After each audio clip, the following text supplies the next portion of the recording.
like the dude just said. Solid, conservative, and just plain right. Well, welcome to Friday. Welcome to the end of the week. It is all the way almost to go home time, and we got a sound effect for that one. Hit it, man. Friday!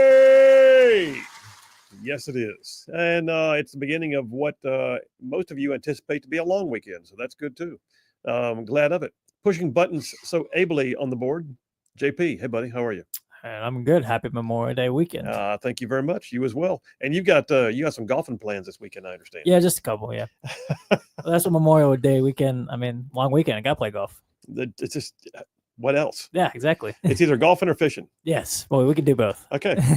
Good on you, and glad of it. We got a great show laid on for you today. Coming up at the beginning of hour number 2, Congressman Gary Palmer calling in. We'll talk with him about the fact that the big, beautiful bill just passed the House and where's it going next, and also get his commentary on the senseless murder of those 2 young Jewish Israeli staffers who were just gunned down in front of the Jewish library in D.C. I want to get his thoughts on that. Anyway, so Congressman Gary Palmer calling in at the beginning of hour number 2. And then halfway through hour number 2, we switch gears on Friday afternoon. We set down politics and policy for the most part, do a little JP on sports. So, yep, JP on sports coming up halfway through hour number 2. And then I've still got a triple dipper just filled up with stuff. So hit it, man. The Triple Dipper. 3 stories you gotta know. That's right, the Triple Dipper, 3 stories, 3 themes, if you will, that you got to know as we run today's show. First out the gate, we are going to talk in more detail about the big, beautiful bill. The big, beautiful bill. It's a big one. It's beautiful. It's a bill. And it's full of stuff. And we're going to cover every bit of it. We got all kinds of things that are buried in there that I think you need to know about. And then let's talk about people who actually supported it and those who didn't. So the big, beautiful bill, number 1 on the Triple Dipper. Number 2, the intolerant left. I put a post up on my social media this morning. I do a thing every morning called the Morning Drive where I give some thoughts on whatever's trending that day or what just strikes my fancy. In this case, I am sick to death of the left telling us to be more tolerant and inclusive, and they are the most intolerant people I've ever met in my life. We're going to talk about it. The intolerant left, that's number 2 on the Triple Dipper. And then number 3, you know the deal. Sometimes when I'm searching out the show, when I'm resourcing, when I'm getting ready to come and be with you, I wind up seeing, oh man, look at the wokeness. How much woke can there, look at all the wokeness over there. And next thing I know, I've got an entire round of adventures in woke world. And yes, that's what we're doing today. So adventures in woke world, number 3 on the Triple Dipper. All right, well, let me jump on into the Rightside Way opening monologue, and I'll just remind you guys that attorney Stan McDonald at the law firm of Wilbur and Lee out of Huntsville. Stan McDonald, a 30-year veteran in the practice of law, is the daily sponsor of the Rightside Way monologue, and he's an OG Rightside ruffian from way on back. But yeah, we'll talk I'll talk about Stan a little bit more in a few minutes after I finish up the Rightside Way. All right, well, we are entering into Memorial Day weekend. We are. And I want to stress how important it is that we always remember and never forget. Now, it may sound like those words are synonymous, but they really aren't. I say it that way, always remember and never forget, because, well, I mean, to always remember implies that something from the back of the mind needs to be brought forward. To always remember is an intentional thing. You do it on purpose. You bring it up because you mean to. And to never forget, well, that means we don't let it go. To never forget means that we're holding on to it. We're holding on to something. It's special. It will be with us. And this weekend is designed to be a time of memory. It's a time when we do both those things, that we always remember and we never forget. And we memorialize our fallen and we give them honor, acknowledging their sacrifice. And we ensure that as individuals, as communities, as states, as a nation, that we will endeavor to always remember, to bring those honorable sacrifices to the front of our minds, and to never forget, and determine as a people that we will not let go of the understanding that we are made free by those sacrifices. I don't know if you've ever had a chance to go to a funeral at Arlington Cemetery. I have. It's humbling. If you've never been to Arlington Cemetery, you really ought to make it a point to do so. I mean, the fields of perfectly spaced white headstones and perfectly manicured grounds interspersed with occasional tombs and trees. It's everything that a deceased military member should have to honor their passing. The funeral that I actually attended was a Special Forces soldier. I was at the Pentagon at the time, working in the Special Operations Office for the Army staff, and we were called on to please put on our dress uniforms and go to Arlington. And the flag-draped casket was moved to the gravesite by a horse-drawn caisson, and the family was gathered, and a firing party delivered the rifle volley, and a bugler just off in the near distance played taps. And the casket team folded up that flag with precision, and on behalf of a grateful nation, the folded flag was presented to the next of kin. It sort of seemed like a holy moment, like speaking above a whisper would have been disrespectful. But equally pressing, and something I've also been a part of, is the ceremony that is held by troops at the field of battle when they've lost one of their own. And yeah, I've been there too. And it sticks with you. I'll never forget having a friendly conversation with a young cavalry first lieutenant named Eric McRae. What a great guy. We sat next to each other on the fob in central Baghdad, shooting the breeze in early June of 2004 during a down moment. I asked him about himself, where he was from, what he did back home. He was a good kid from Oregon who had married his young sweetheart just a couple of weeks before he deployed. All-American boy next door kind of guy, just 25 years old that day in Baghdad. And the very next day after our visit, he was gone. On June 4th, 2004, just a little over a week from now, will mark 21 years to the day that Eric McRae and two of his men, Specialists Justin Irely and Justin Linden, part of my battalion, were killed in a coordinated attack in central Baghdad by a combination of IED strikes and small arms fire. As his patrol of gun trucks was hit by the first IED, First Lieutenant McRae jumped out of his own up-armored Humvee. He gave immediate directions to his platoon, and he ran forward to Irely and Linden, whose vehicle had been hit by the explosion. And that's when the enemy detonated their secondary explosion and then kicked off the firefight with small arms and RPGs. And we lost all three men that day. And days later, we had the ceremony at Fob Volunteer. And it was marked by their boots sitting up on a pedestal side by side in front of their rifles with bayonets fixed and pointed down, their dog tags hanging from the pistol grips, with their helmets, or in McRae's case, his cavalry Stetson, sitting on top. And we honored them. And we honored who they were, but we also honored and remembered what they did and why they did it. You see, honor can be coupled with memorial.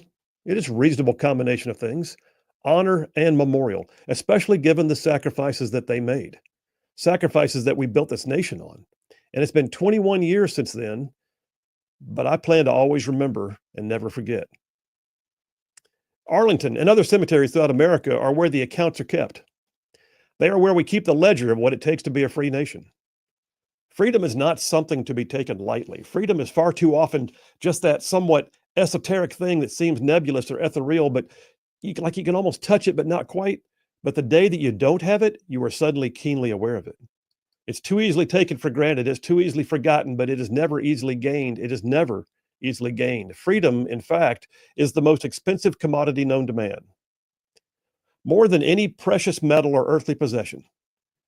Freedom is that thing that should equal, like for our existence, should be equal to air and water and food as one of the essentials of life. And it's costly. It's costly because it's paid for by the blood and the sweat and the labor of men and women, and constantly refreshed and then kept viable by nearly every generation. Every generation has to fight to maintain freedom. I asked my father once if he ever thought that I would go to war. I was a young lieutenant. We're riding down the road together. I'll never forget. I asked him, I said, do you think I'll ever wind up going to war? And my combat veteran father looked at me and said, son, there's never been an American generation without a war. It's just a fact. And this Memorial Day, it is important that we pause in the midst of our time off and cooking hot dogs on the grill, playing golf and hanging out at the lake, or just enjoying a day away from our usual routines. And we take stock of the reason why the day exists and those it was designed to honor. What we now call Memorial Day was originally known as Decoration Day. It became officially acknowledged as an event in May of 1868 to honor the war dead from the Civil War. General John Logan proclaimed it in his General Order Number 11. He said, the 30th of May, 1868 is designated for the purpose of strewing with flowers or otherwise decorating the graves of comrades who died in defense of their country during the late rebellion and whose bodies now lie in almost every city and village and hamlet churchyard in the land. And on that first Decoration Day, they called it, 5,000 participants decorated the graves of thousands of soldiers at Arlington Cemetery. Then Congressman and future President James Garfield gave a speech to the crowd that day. And he said this. He said, "I am oppressed with a sense of the impropriety of uttering words on this occasion." He said, "If silence is ever golden, it must be here, beside the graves of 15,000 men whose lives were more significant than speech and whose death was a poem, the music of which could never be sung." Well, it grew from there. In the early 1900s, the graves of World War I veterans were added to the day of decoration. And with each war that America has had, with the cost of freedom being refinanced over and over again, more and more graves became a part of the solemn celebration. And in 1971, Congress passed the National Holiday Act, and the last day of May officially became Memorial Day. Ronald Reagan gave a speech at Arlington Cemetery on Memorial Day in 1982, and he said this. He said, quote, "The United States and the freedom for which it stands, the freedom for which they died, must endure and prosper." Reagan said, "Their lives remind us that freedom is not bought cheaply. It has a cost. It imposes a burden. And just as they whom we commemorate were willing to sacrifice, so too must we, in a less final, less heroic way, be willing to give of ourselves." Well, so my hope is this. My hope is that this weekend you will have a wonderful time with your family and friends. Perhaps get a little extra rest, sleep a little better than usual, a little later maybe, eat some hot dogs, have a beer. But somewhere in there, I ask that you take a second, pause, and remember why you have that day. And then tell your kids and your grandkids that even if you don't have a military connection in your own life, it does not mean for a second you cannot appreciate the freedom, the actual freedom that you enjoy here in the greatest nation on the earth. And then remind yourself and those you're with that freedom is not free, and that men and women have gone before us to ensure that freedom remains dynamic and not static. And if you served yourself, then remember your brothers in arms who served with you. And for those who didn't come home, do them the honor of being intentional to always remember and never forget. And that's a wrap for the Right Side Way. Well, I do something like that every year on Memorial Day for the last several years, and I'm going to tell you right now, I have trouble getting through it every time. But the reality is this. That sacrifice that is made so that I can sit on the air and talk about it, that we can have the freedom of speech, the freedom just to exist, the freedom to live and breathe in a nation like this one, is something that is bought and paid for. And they get one day out of a year for us to remember it, to always remember and never forget. Bill Williams, Right Side Radio. We'll be right back.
And we are back. Phil Williams, Rightside Radio. Solid conservative, just plain right. Saving the world one soundbite at a time. Hey, text lines are open, 833-687-4448. That's 833-68-RIGHT. Text it or call it, same number. Actually, you can't call it. What am I saying? I'm so used to saying that. I'm so sorry. Soon, next week. Fingers crossed. Soon. Yeah, for those of y'all that don't recall or didn't hear, we had major storms. Of course, some of our listening area saw big chunks of the storm front that went through a few nights ago, and it fried a piece of our phone system here. So we have the ability to receive your text messages, and soon enough, with the part that's coming in the mail, we'll have the ability to once again receive your phone calls. All of our guests are having to use a special internet connection called Clean Feed, which is not available to the general public, but it's there, and we use it just for limited purposes. Anyway, that being said, text me. 833-687-4448. That's 833-68-RIGHT. Got to tell you about Stan McDonald. Attorney Stan McDonald, partner at the law firm of Wilmer and Lee. He's a 30-year veteran in the practice of law right here in North Alabama. And not only will Stan be able to advocate for your legal needs, but he has been an OG ruffian from way back. The man has been in the trenches for the things that we consider important as right-side ruffians on policy and politics. And yes, attorney Stan McDonald has also represented his clients in literally thousands of real estate transactions. He can step up for you in any local, state, or federal court. I like to say if Stan McDonald's on your side, you're going to have no greater friend. And oh, by the way, your adversaries would have no greater foe. So if you want to get in touch with him because you need an attorney like in North Alabama, Stan McDonald, the law firm is Wilmer and Lee. He's an America First family man. And here's his phone number, 256-479-3020. That's Stan McDonald, 256-479-3020. And tell him you heard about it on Rightside Radio. Okay, here we go. You ready? An organization made the quality legal service be for and grade the quality legal service for the lawyers. Woof. Man. Wow. That's like dang. Another 9-9. That's it right there. Pretty much close to perfect. I don't want to brag or anything, but I'm sticking the landing a lot these days. Now, if I can get to the rest of the show, that'd be great. Text lines. Let's see what we got over here before I hit to the break. David at Bucky's sent me something. He says, Phil, I found this quite interesting. It's about the time the Army and other branches concentrate on I guarantee this is a new fitness test. JP, the Army has a new fitness test. It's a new day. It's a new day. I'm the old guy who can just go, yeah, y'all do that. You should try it. It's got deadlift, 2-mile run. It's got a shuttle run that it's called the run, carry, drag event. You have to run down, if I'm not mistaken, you run down, grab 2 40-pound dumbbells or kettlebells, run back with them, and then drop them and grab a 90-pound sled and drag it back. And so you're simulating having to carry heavy gear in combat and all that kind of stuff. And then you have to do, I've never seen this before. We've always done push-ups. Now you have to do what's called, what do they call it? Hand release push-ups. Hand release push-ups, yeah. Where you go down, lay your chest on the ground, put your arms straight out to the side with your hands off the ground, like wings out, and then bring them back and push back up and do as many as you can in 2 minutes. I feel like that would make it easier almost. Does it make it harder? Or it sounds harder. Does it? You're getting a break at the bottom though. You know what's a great point? Yeah. Yeah. It was harder back when I was in. Everything was harder back when I was in. Hey, Phil, when did you go to Ranger School? Back when it was hard? When it was really hard, yeah. Darlene from Decatur about the monologues says, Phil, from a grateful Gold Star mom, thank you for your timely, heartfelt monologue.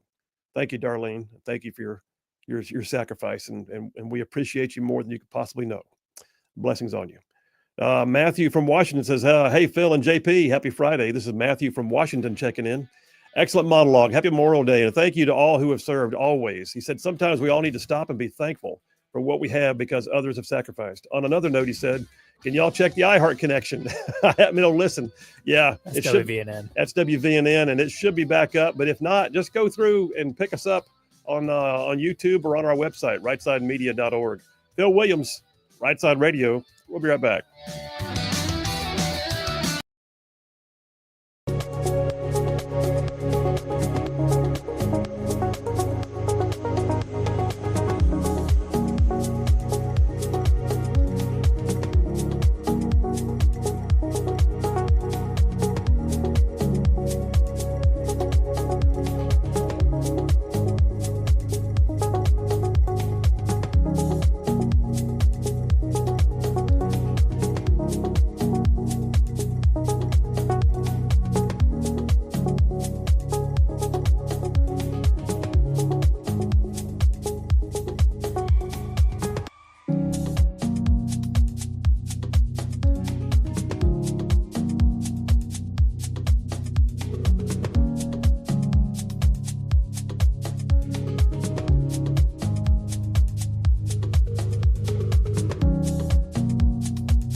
Hey, all you Rightside ruffians out there, you are listening to Rightside Radio, solid conservative, just plain right.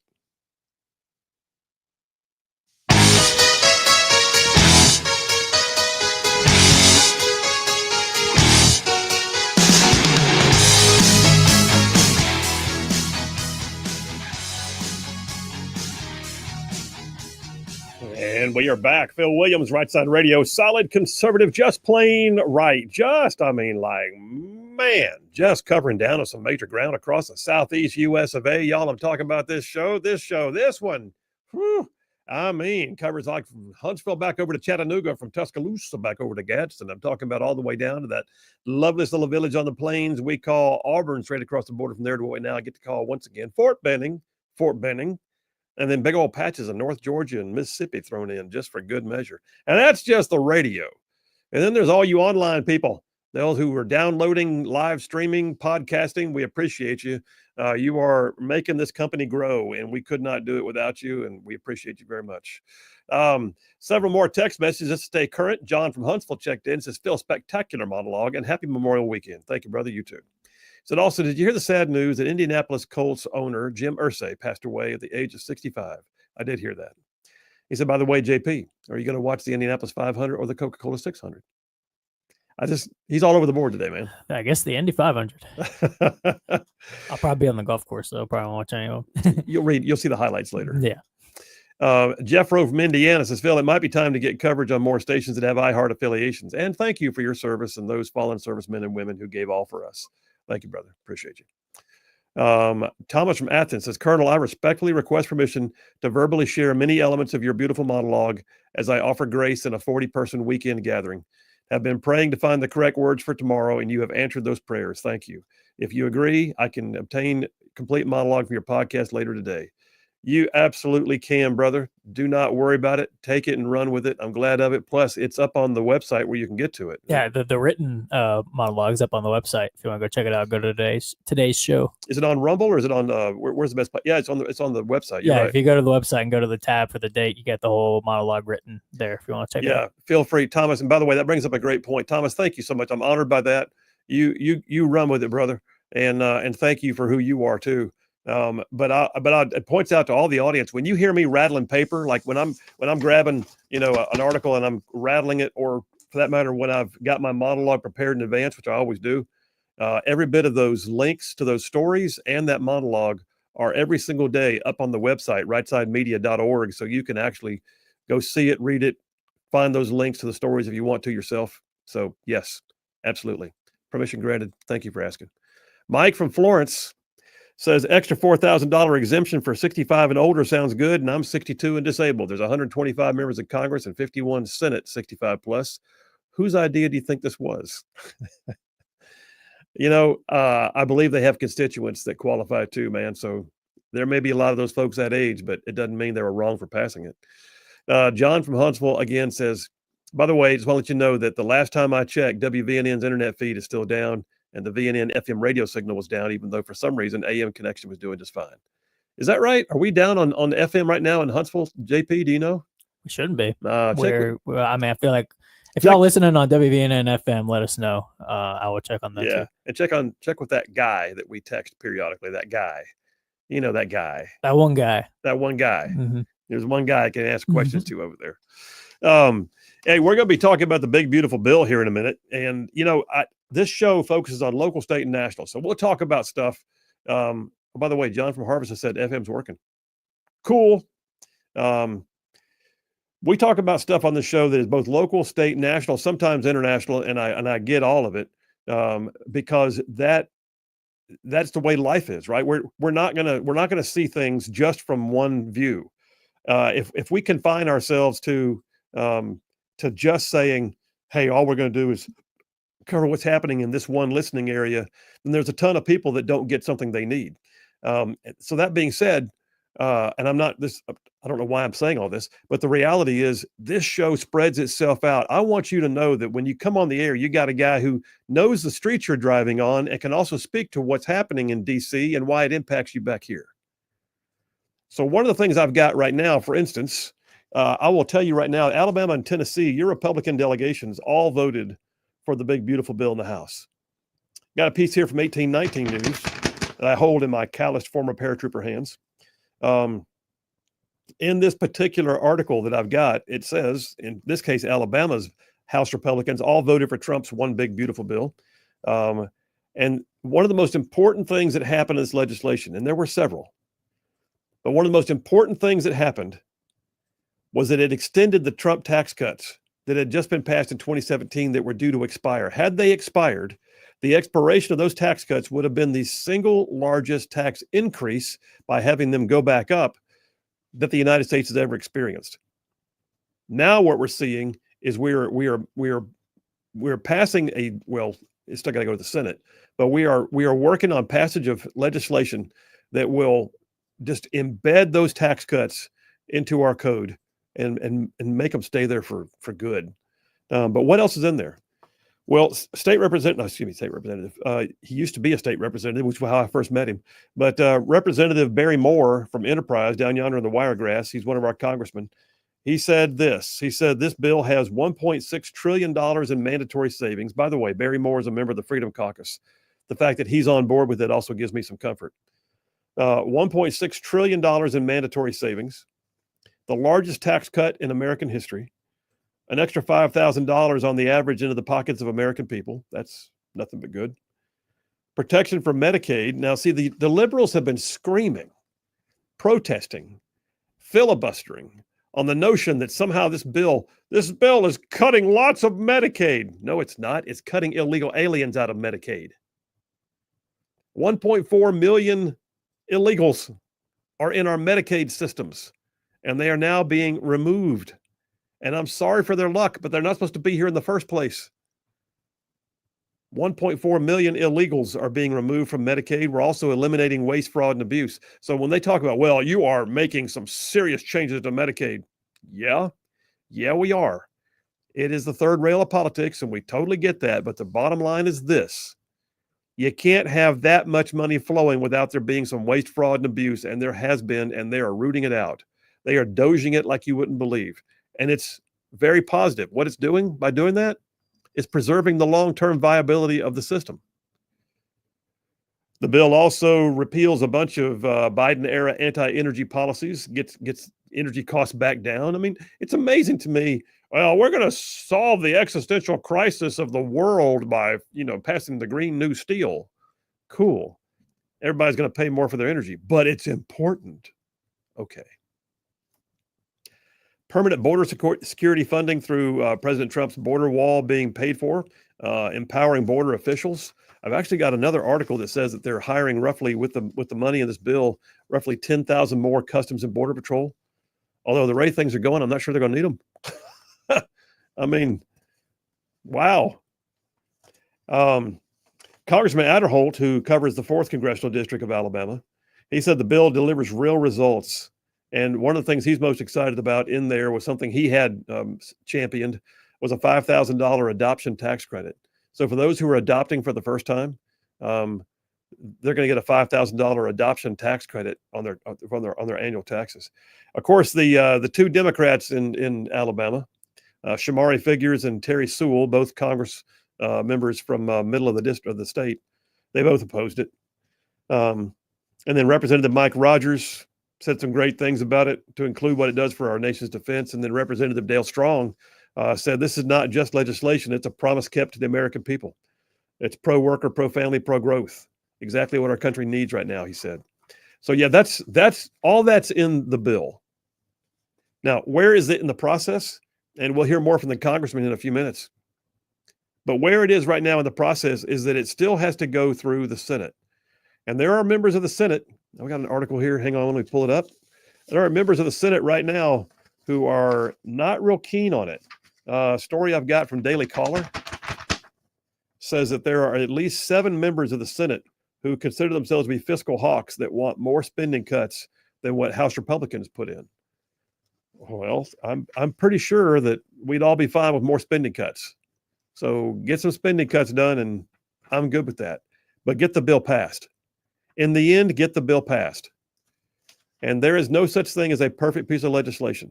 And I am not for increased spending. I am absolutely for cuts.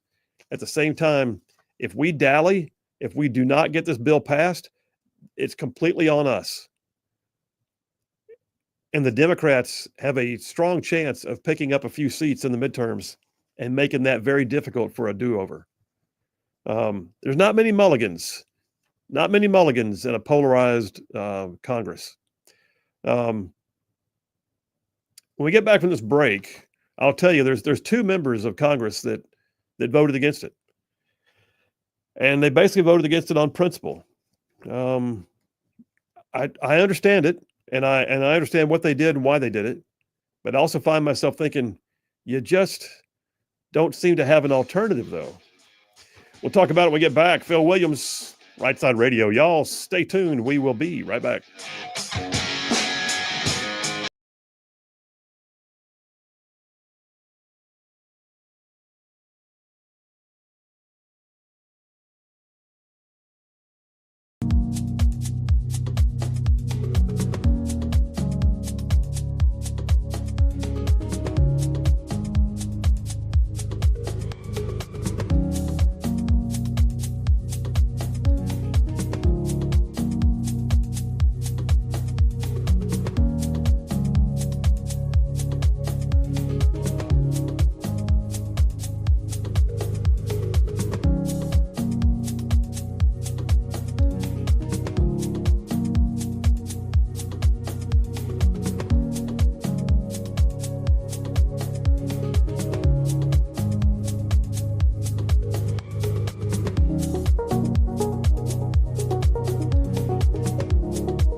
And we are back. Phil Williams, Rightside Radio. Solid, conservative, and just plain right.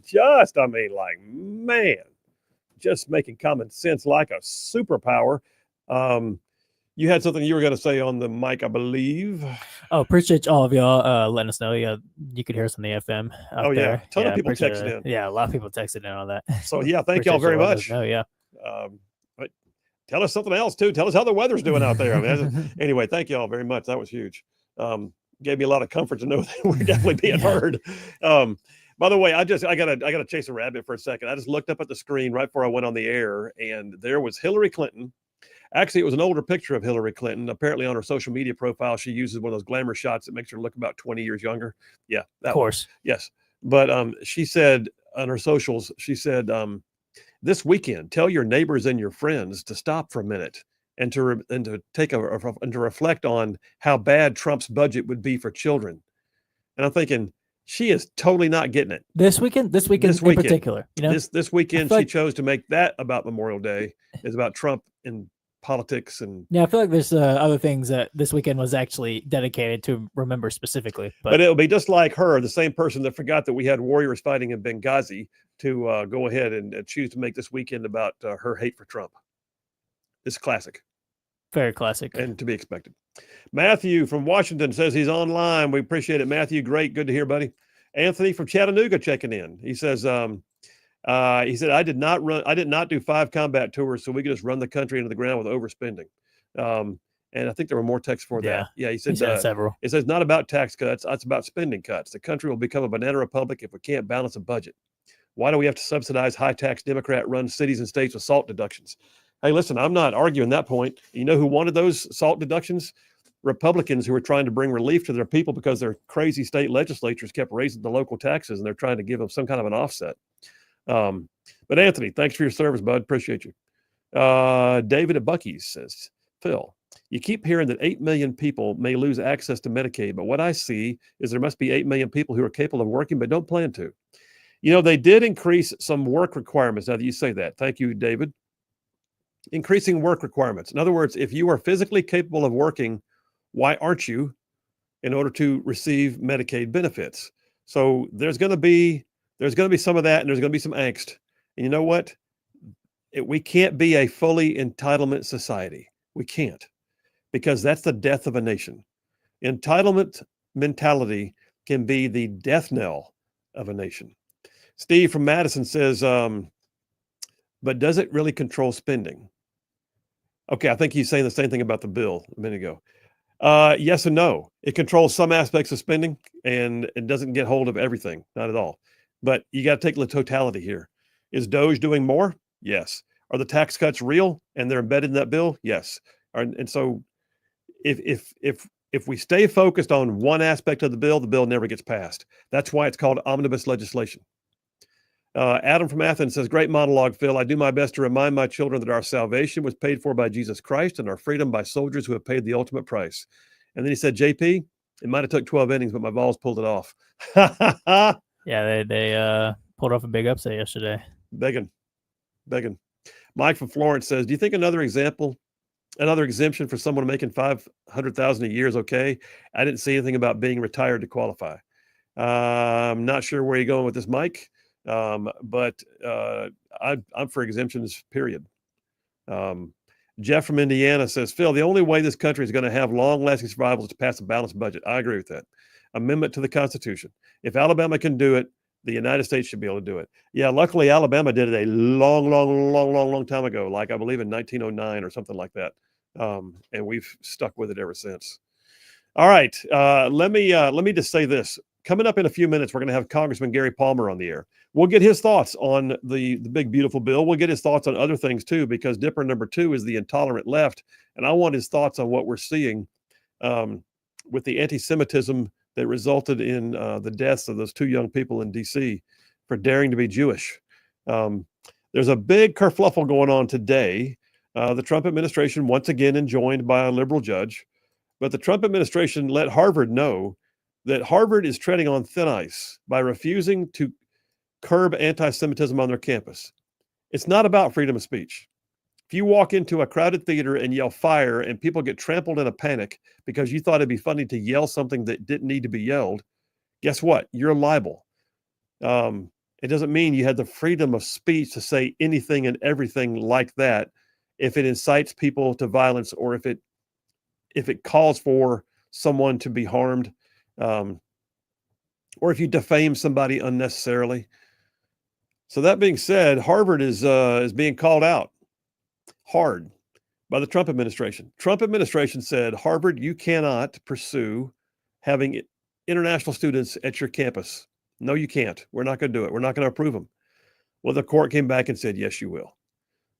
So the Trump executive order curtailing the ability of the court's executive order on, hang on a second, where am I at? Trump executive order that curtailed international students on Harvard's campus because they refused to curtail anti-Semitism has now been enjoined. Boy, I couldn't get my words going. All right, now I'm back. I got where you're at. Give me a cup of coffee. So we'll see where all that goes. But I want to get Congressman Palmer's thoughts on some of that too, because there is a solution. And right now, the Trump administration is using the power of the executive branch to try and ask for these things to be changed. And it's amazing to me how much the liberals don't want to change it. They want it to happen. They want it to continue to happen. There's no way in the world it's okay, but they still want it to happen. All right. Lots of things going on. What you got, bud? I'll just tell one more minute. Well, that's the second day in a row I have looked over at you and said, what does that mean? If I wanted to say something, I'd just go, hey, Phil. That's true. You do that all the time. But hey, I will say Jeff from Indiana actually commented on the YouTube. He said, hey, Phil, I think we need to change some letters for some federal workers. We need to change the RS to CE to make IRS agents into new ICE agents. That's what he said. Well, you know what, though? We may, sure enough, because we're hiring a whole slew of new Customs and Border Patrol and ICE agents, and we may be able to slide them straight over from that 87,000 IRS agents we no longer need. Just saying. Let's say, I think we need to hire more of one than the other. Oh, yeah. Yeah. Oh, yeah. Absolutely. And by the way, why are IRS agents armed? That's a phenomenal question. Why do they have to be armed? I don't know. Just the whole thing is very concerning, to be honest with you. Yes. All right, listen, we're taking a break. We're coming right back. And yes, Congressman Gary Palmer coming on with us, talking about the big, beautiful bill. If you got problems with it, tell me what the problems are. We'll talk through it. If you have a problem with one part of it, make sure you explain that. If you believe they never should have passed the bill because of one part, then just be prepared to answer to what they should have done to get it past them, because some of those things had to be in order to get the other parts in. It's a sausage making factory, but here we are. Phil Williams, Rightside Radio. Y'all stay tuned. We'll be right back.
solid, conservative, and just plain right. Well, welcome to hour number 2 on a Friday. We had a little trouble with the connectivity, but I'm hoping we got him on now. Congressman Gary Palmer, are you on the line right now? Do we have him? We don't have him.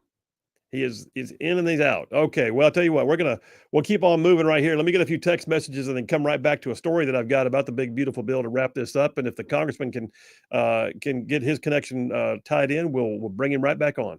Mike from Florence says, the one day I was determined to call and I can't.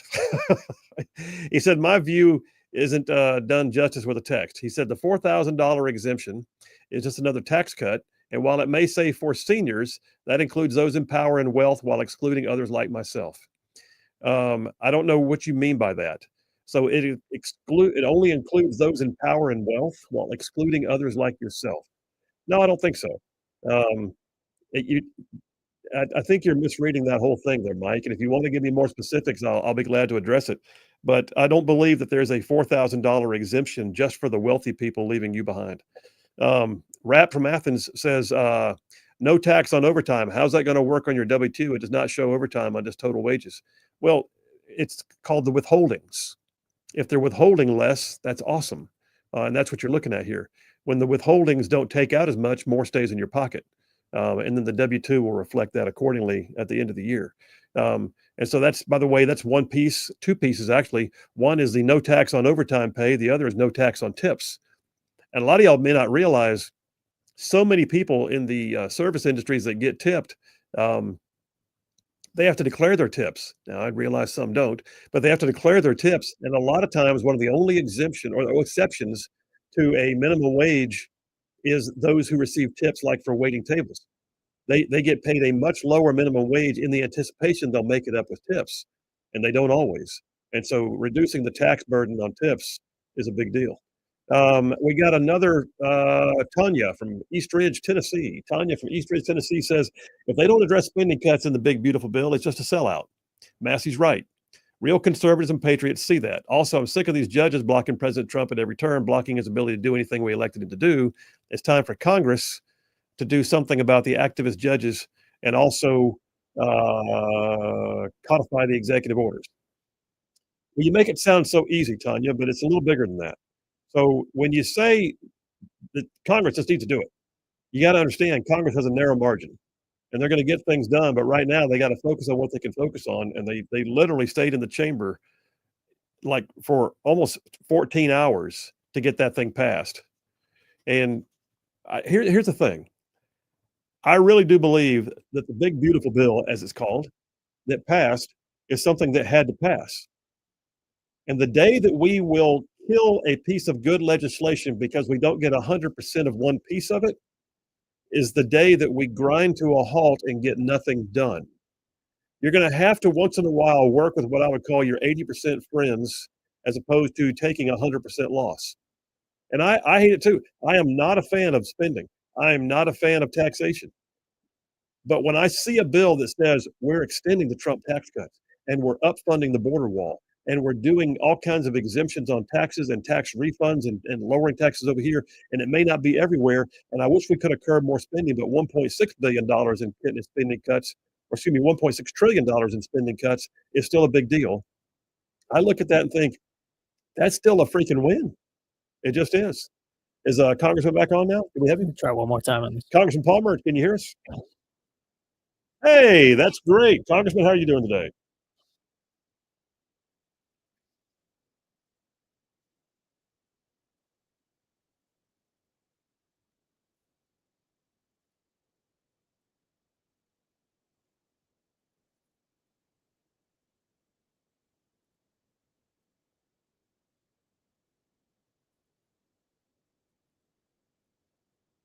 Yeah.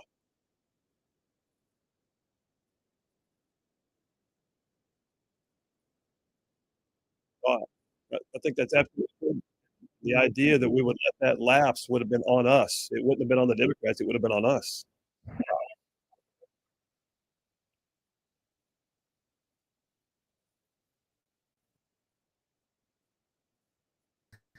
To try to get some things in that I couldn't get in on the House side, and it'll come back a little bit different, and we'll go to conference and work it out.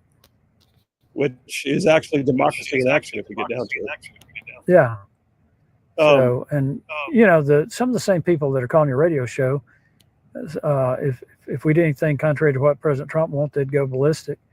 But this is what President Trump wanted, and some of us pushed back on that, and got some changes made. Chip Roy, my friend Chip Roy, and some of the guys went over, and they were an hour and a half, hour and 45 minutes with President Trump, and we were able to get some things that made the bill better. But he came in and talked to us for an hour Tuesday morning, and was very adamant about things. So I think it's not where I want it to be, but this is not the only bite at the apple we're going to have. So just and quit listening to social media. It's I just met with a family that's got a severely handicapped daughter, and the handicapped community has been told that we were taking away their Medicaid, which is just a flat out bald-faced lie. Yeah. And they said the same thing in 2017. They said that 13 million people lose their health insurance, that 5 million people would lose their Medicaid coverage, and that didn't happen. And it's the same old lies. It's the lies they told during the campaign last fall, trying to defeat Trump, and the American people didn't believe it then. They should believe it now. Well, and I completely agree, and I think there's a willingness on the part of some people to throw away good legislation if they don't get purity on at least one issue, and that's where I made the point a minute ago. I don't know if you heard me say it, but there are times when we have to take the 80% good as opposed to taking the 100% loss. Yeah, well, the 100% loss was like I say, would be a $4.5 trillion tax increase. Absolutely, and I don't think anybody wanted that. Well, let me ask this one. And like I say, it's not over yet. I'm seeing that Ron Johnson and about 6 other members of the Senate are saying that they're going to be asking for more cuts, and I respect that. But do you anticipate any reason why the bill would not pass at some point? I think we're going to get it done. I think there's a good chance we'll get it done before the 4th of July break. That's what I'm working on, and there are things there. I think there's an historic opportunity to fix some things, Phil, that I'm hoping we don't let pass. But what I've done is I've tried to use this. The Speaker of the House, Mike Johnson, asked me to come in. I think it was Tuesday night to it was Tuesday afternoon to meet with him over a proposal that I put together, and he really liked it. The White House liked it, but and then he called me back at 8:30 that night to meet with some other folks, but there just wasn't enough time to get everybody on board. So does that mean that my proposal's down the tubes? No. It means that I'm going to move it over to the Senate side, see if we can get enough support over there, spend that time between now and when the Senate passes the bill to get more people in the House on board with it. And I think there may even be another chance through another reconciliation process later this year. Yeah, because you can do reconciliation twice in 1 year, correct? You can this time. We could probably do it 3 times, but I don't think we will. I think we'll try to do it 2 times this Congress, maybe 2 times the next Congress. It's all tied to the budget. Well, and one of the things that I think that gets lost somewhere in the mix with some people is they don't recognize how much y'all repealed of the Biden era anti-energy policies, all the Green New Steel that I call it. And like you had your legislation recently on appliances, but there's so much else that Biden put in place too that needed to get pulled back. And this bill actually pulls a lot of that back. Am I right? Yeah, a lot of it's in there, but there's more to come. I was at the Oval Office a couple of weeks ago with the president, and he's signed my bill, but he also signed some executive orders. And the next big lift for us is to get these executive orders passed into law so that the next administration, and we pray to God that it's going to be a Republican administration, doesn't put them back in. So we got to do that legislatively. But there's, like I say, there's something else in the bill that will come back from the Senate. It's called the REINS Act, and it is absolutely the game changer in terms of reining in the federal government. It will require that any new regulation that has an impact of $100 million or more on the economy, and you and I both know $100 million is not even a drop in the bucket, would have to go to Congress, would have 70 legislative days to evaluate it. And then if we want it to go into effect, we have to pass it. We have to vote on it. So that restores Congress to its lawmaking role. It tremendously increases transparency and accountability, because the public's going to look at us, and if there's a regulation rule goes into effect, it's on us because we have to pass it. That will be one of the most important things that's been done for reining in the federal government in 100 years probably, and that's going to get added into the Senate bill, and I believe that's what's going to come back to the House. So a lot of the stuff is technical. People don't understand it, but what they get on social media is just so much of this stuff is just flat out lies. Well, and I agree with you. Just in my personal political experience being in the state house, I can just tell you there were any number of times when things were reported or said, and I'm like, are y'all in the same world that I'm in? Because that's not what just happened. But let me ask you this, Congressman. I think this was a win for the speaker's leadership also, because this thing, y'all stayed in the chamber. It was an all-nighter, if I'm not mistaken, and it took a lot to get this to final form and final passage. We got about 30 seconds of that, if you don't mind. Did we lose him? We just lost him. Okay.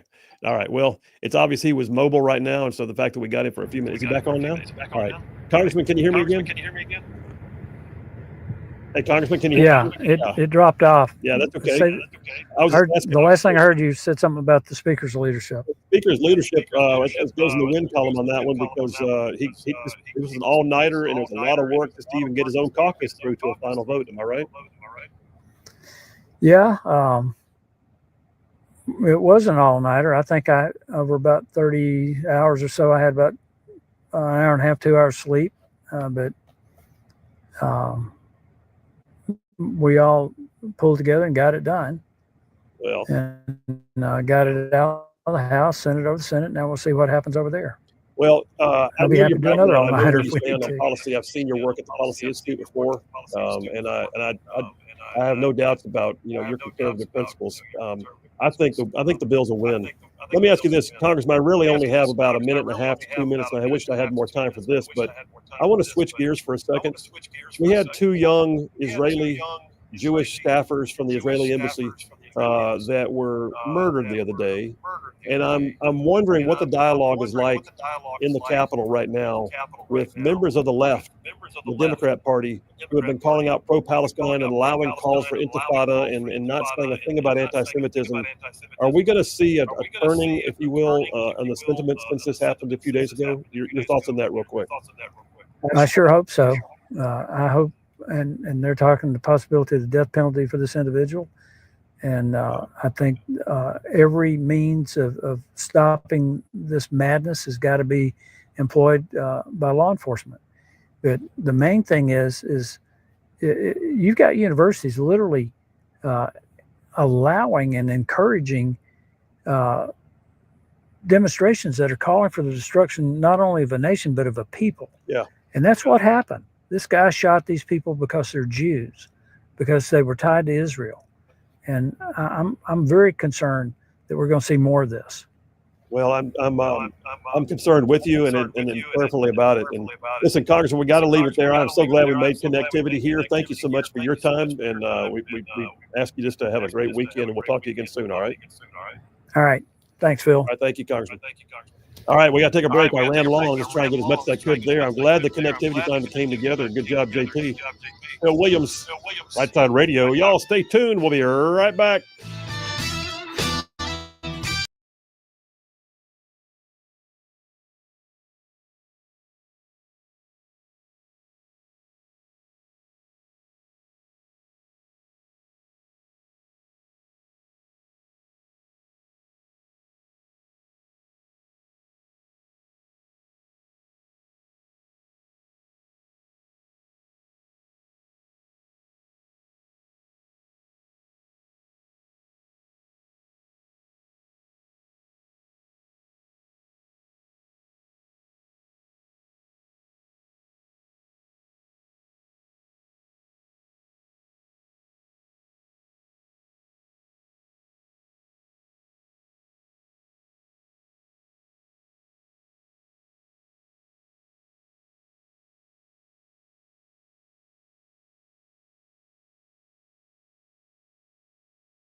And we are back. Phil Williams, Rightside Radio. Solid, conservative, and just plain right.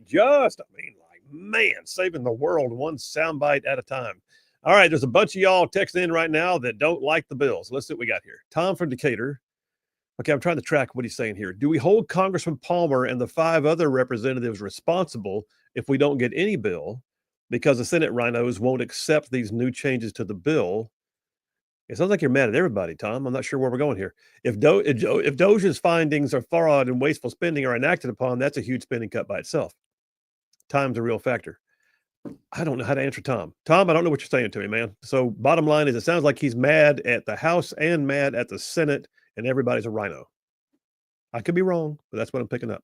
Brian from Decatur says every Trump order is followed by next day's headlines of federal judge halts. This is ridiculous. Yeah. Harvard has stopped Trump's order again. Yeah, I saw that. So they've stopped it now. We'll see later where it goes long term. But it's almost predictable. I mean, I think if somebody said, we'd like an executive order to allow Trump to continue to breathe, somebody would, try to challenge it in court. Brand new texter in the lines. Do we have a name yet? No name. Yes, it is. James from Renlap. Would you mind plugging him in? James from Renlap. I agree with the gentleman that previously texted about the possibility of you being on more radios. Oh, thank you. So I'm hopeful you can get back into the Birmingham market since you left 101.1. Yeah, they left me. That's okay. I decided that their contract and renegotiation skills were lacking. Says, I've been trying to listen to you each day on YouTube, but it's been rough the last couple of weeks. Many times when you come back from a break, I can see you, but I can't get audio for about the first 30 seconds. Well, and there's a purpose behind that. And I will tell you this. Okay, James from Rimlap, you're causing me to expose my secrets. But here we go. We have been blocked constantly by YouTube. We have been working our way through all of the bumps. You may notice there's new bumps. The only bump that we have not changed out yet is my longtime, much favored I Can't Live Without It intro that says, you're listening to Rightside Radio. And it has a song playing in the background by a band named Kaleo.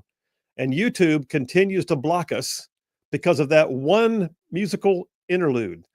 So JP, being the wunderkind that he is, just basically unmutes me right after that song quits playing.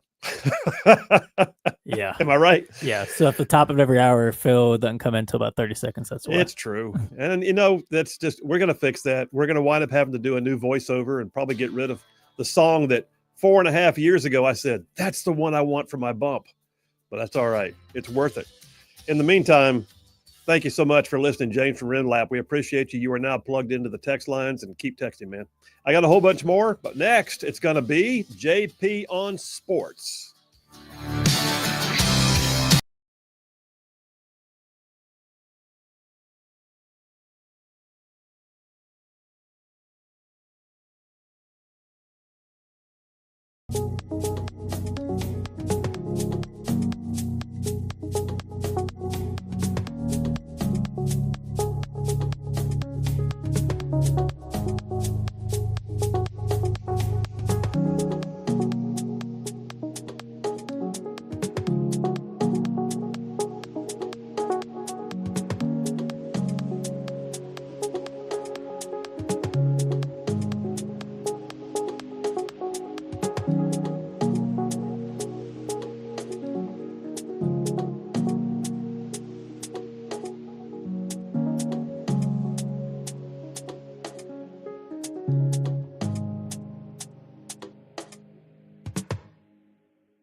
Hey, all you Rightside ruffians out there, you are listening to Rightside Radio, solid conservative, just plain right.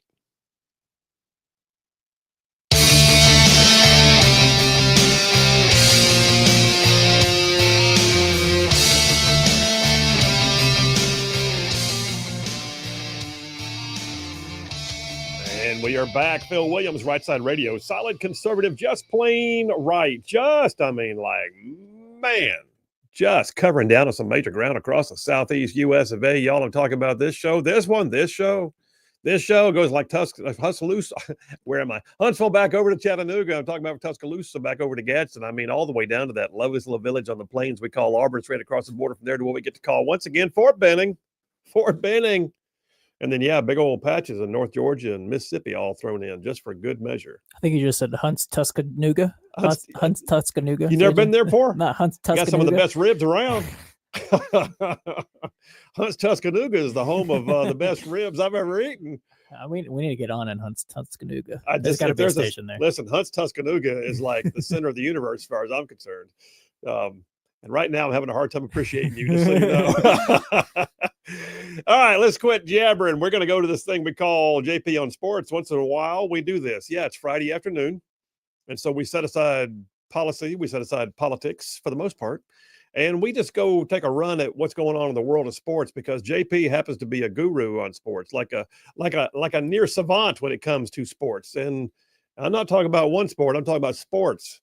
So for those of y'all that don't know, he has a podcast called Out of Right Field, which is conservative commentary blended with sports. Comes out every week on Rightside's website and YouTube.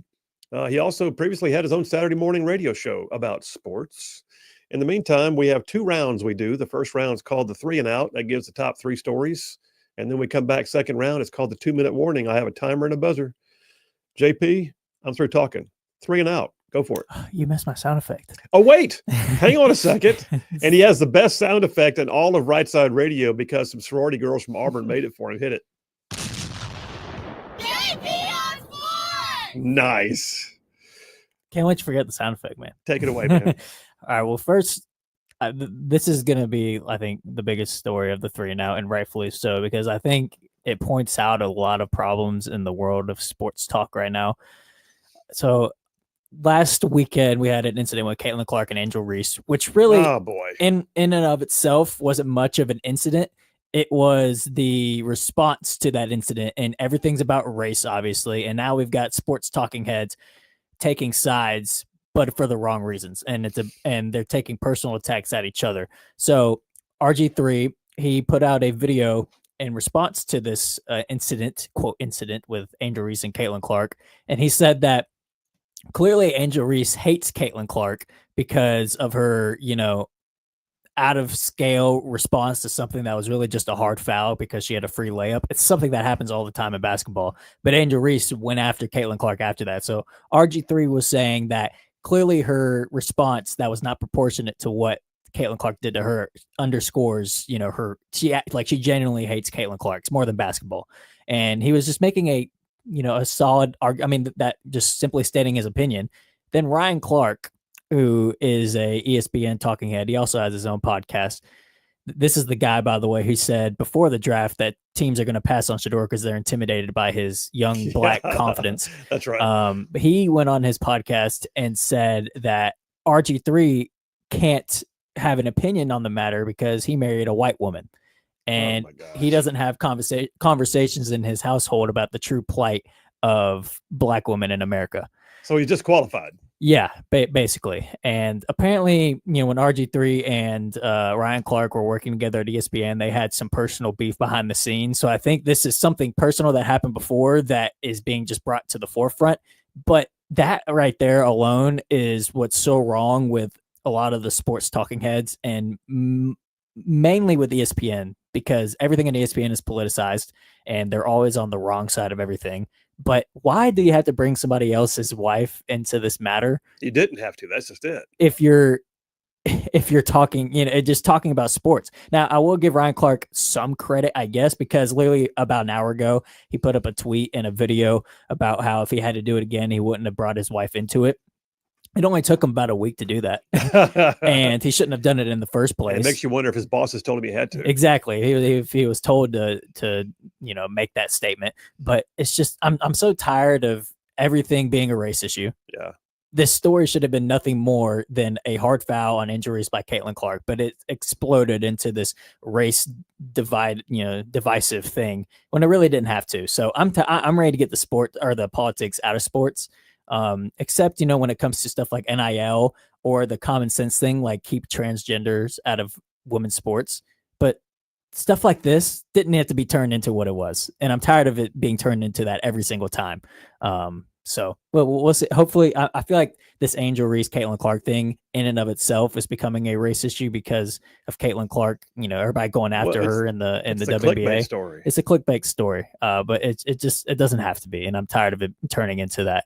But Stephen A. Smith made a great point about how this is almost turning into like the Larry Bird Magic Johnson rivalry because that was during a time in America where everything was divided on race. But we're in 2025.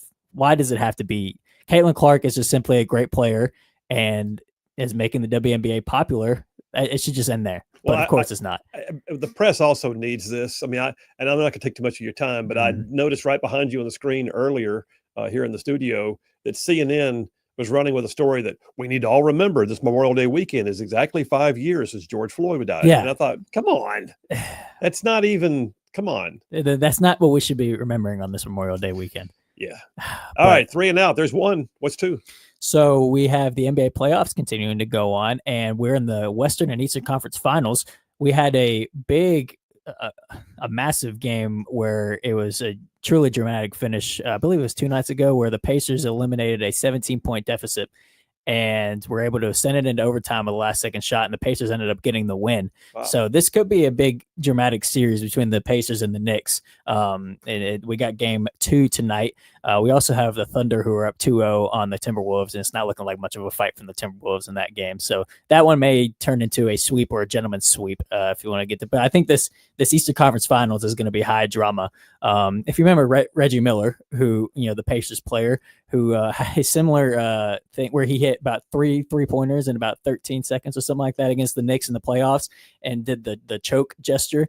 After Tyrese Halliburton on the Pacers, which same team Reggie Miller played on, he hit the 3-pointer at the end to send it to overtime and hit the same choke gesture with Reggie Miller commentating at courtside at the game. So he did the choke and pointed out. It was a great moment, but I think that may be the best series going on right now. I'm looking forward to watching the rest of that series. So they close on a 17-point spread. That's that is a choke right there. That's a super choke. Yeah. I mean, you're almost into like into the 20-point spread, and then you just blow it in Madison Square Garden. Your home court. In Madison Square Garden. Yeah. So we'll see. Wow. I think I predicted the Knicks to make the finals, but if they continue to choke like that, maybe the Pacers running away with it. But yeah, I'm very excited to watch the rest of that series. All right, that's 2. You got about 3 minutes. What's 3? Well, we got a big return in baseball today. Ronald Acuna Jr. for the Braves makes his return. About this for a month. It makes his return finally today from his ACL injury. So this has been the long-awaited return after he tore his ACL about a year ago this month or so. He'll finally be making his return today. So big get for the Braves to get him back. But we'll see. Like I keep saying, if the Braves can keep themselves at about 500 when they get him back, they can make a run hopefully. And they're sitting at 1 game under 500 right now. And I told you Memorial Day weekend. I don't even look at the standings till Memorial Day weekend, so it's perfect timing for I think Acuna to come back for the Braves there. But also across the league, we had a great weekend of rivalry weekend, although there were a lot of great rivalries that weren't played on that weekend, but we had still rivalry weekend where we had the Mets and the Yankees going at it. There was a big storyline in that game. Juan Soto, who actually left the Yankees to go to the Mets across town, was playing in that game. And there's a lot of drama because I can't remember the name off the top of my head who these people are, but they got a group in right field of Yankee Stadium that are rowdy fans. They do chants throughout the game. They have a name and it's escaping me at the moment. But when Juan Soto went to right field, which is where he plays, the entire section in right field turned their back on Juan Soto because he turned his back on them. But the Yankees ended up getting the win for the series 2-1. So yeah, it was a great storyline there from this past weekend as well. But yeah, we're about to hit that point in the summer with baseball where it's we're about to see where the teams are starting, where they're at right now. I think you get a good gauge of where they'll be at the rest of the season. Are those rowdies? Are they Mets or Yankees fans? Would you say? Yankees fans. It's driving me nuts. I can't remember the name. I'm trying to find it. The Bleacher Creatures. The Bleacher Creatures. I think you're right. I think that's yes. I think that's correct. Yeah, that's it. The most notable group of rowdy fans for the New York Yankees are known as the Bleacher Creatures. The Bleacher Creatures. Yeah, they sit in the right field. Yeah, and they also do this thing where every game they chant the person's name on the field. They go from left field all the way to first base, and they chant their name until the player recognizes them. So like they'll chant, like Aaron Judge, Aaron, until he recognizes them, and then they go to the next player, and then they go to the next player, and they go to the next. So yeah, it's a cool tradition there. But yeah, I cannot imagine. I mean, there are some. First of all, there's not many places in all of baseball where there's two major teams in the same city. Mm-hmm. I cannot imagine going across town mm-hmm. between Yankees and Mets. I can't imagine. Yeah, and he was only at the Yankees for one season, but he set a record with his contract he signed with the Mets. It's 15 years, $765 million. Juan Soto signed with. So, I can't blame him for taking that contract. And what's his guarantee? He's got a guarantee on some of it, I'm sure. Like if he got injured, he'd still get paid out a certain amount. So let's see. Well, I'm seeing he had a $75 million signing bonus. So there's that. I will settle for half of that. Just half. Just for signing it, he got $75 million. I'd be glad. I'll tell you what, I'll do it for a third. Yeah. So I can't blame him for taking that contract, but Yankees fans obviously took a slight from that. I would say yes.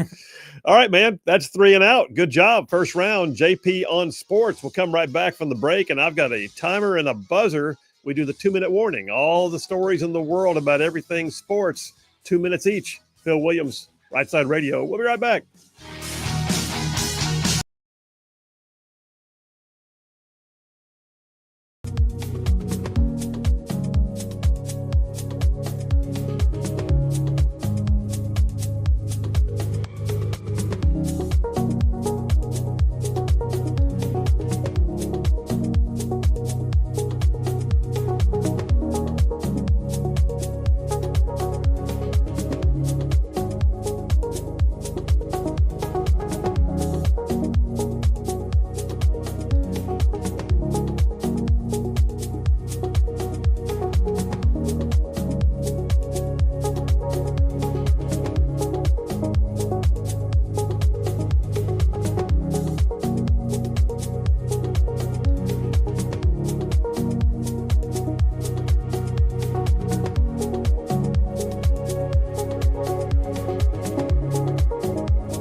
And we are back. Phil Williams, Rightside Radio, solid conservative and just plain right. Just, making common sense like a superpower. All right, we're back to round two of JP on sports. I will say this, JP, before you get started. There are people asking for your picks because they want to bet on them, and this is not a betting website. I don't bet on sports. I live in Alabama, a non-betting state, obviously. I'm just saying that they shouldn't even ask is what I'm saying. Exactly. All right, round two. I have a timer and a buzzer. We call it the 2-minute warning. JP, 2 minutes, go. So if you remember last week, I talked about Saban was selected to co-chair this commission on college sports that Trump enacted. Yeah. That has now been placed on pause, that commission. I heard that. So it's kind of weird timing because last weekend, or I think it was last weekend, that they had the regional or the regions golf tournament in Birmingham. Saban was asked about this commission, and he said, I don't know much about this commission. I don't want to talk about something I don't know about. But then he said something about how he doesn't even know if there needs to be a commission. There just needs to be one person who's brave enough to do what needs to be done. Kind of alluding to like just a commissioner instead of a commission, which part of me agrees with Saban. If you get these commissions, a commission to have a commission, I'm just tired of the commissions. I feel like somebody like Saban, our coach who's been in this for a long time, knows what needs to be done. Instead of having a bunch of people to approve, just have one commissioner instead of a commission. So I don't know. It could have had nothing to do with Saban saying that. It may have just been something else, but it was kind of interesting timing that Saban was selected to do this. And then after those comments, it's been now placed on hold. So we'll see. We'll see if they shift to having one single commissioner or just a commission as a whole. But obviously, if Saban is saying that, then maybe he's alluding to like, guys, there's somebody like we all know what needs to be done. We don't need a commission. Just have somebody that does what needs to be done. So I've heard it said before, the quickest way to kill a good idea is to send it to a committee. Exactly. It's like how you have, committees upon committees, like in Birmingham, they had a committee to decide, how to stop violent crime. It's like stuff like that of like some stuff you don't need committees for. You just need to get it done. So we'll see. We'll see if they shift towards a commissioner look or if they try to move forward with this commission later on. Well, you got 20 seconds left on this clock. So who's going to be the commissioner? Is it going to be Saban or are you saying it's Trump? Is it going to be an executive order from Trump? What are we saying? I'd love for it to be Saban. I don't know if Saban wants to do that. Saban's got an ESPN job. He's got to be it every week, and it may be a conflict of interest. But if in a perfect world, I'd say Saban. And there's your timer. All right, reset the clock. That's the first 2 minutes. Go. So along the same thread here of college football, there's a big change in the college football playoff. So one of the big critiques with the college football playoff last year was the seeding. And the top 4 seeds would be, the conference winners. And one of those would be the group of 5, conference winners. First year we've done that, right? Yeah. And Boise State was that team this year. They were the 4th seed. And then they go and I wouldn't say they got steamrolled by Penn State, but it wasn't really close. Yeah. So people are wondering, why don't you just do the straight seeds from top to bottom instead of, flipping around so that a group of 5 can be a 4 seed every year? That doesn't work because you're going to get teams are playing harder competition before they get to Boise State or whoever. And Boise State got a bye when they're not as good as those teams that had to play earlier on. So they've changed it to just straight seeding, top to bottom, 1 through 12. And they're done with making, the group of 5 team be the 4 seed, and just the top 12 teams, top to bottom in order, are going to be the seedings from here on out, which is a great, fix. I would still like for there not to be, conference champions get buys in general, which, this may be what that is, but who knows? Maybe the conference champions will be the top 4 anyways. But this is a step in the right direction. I'll say that.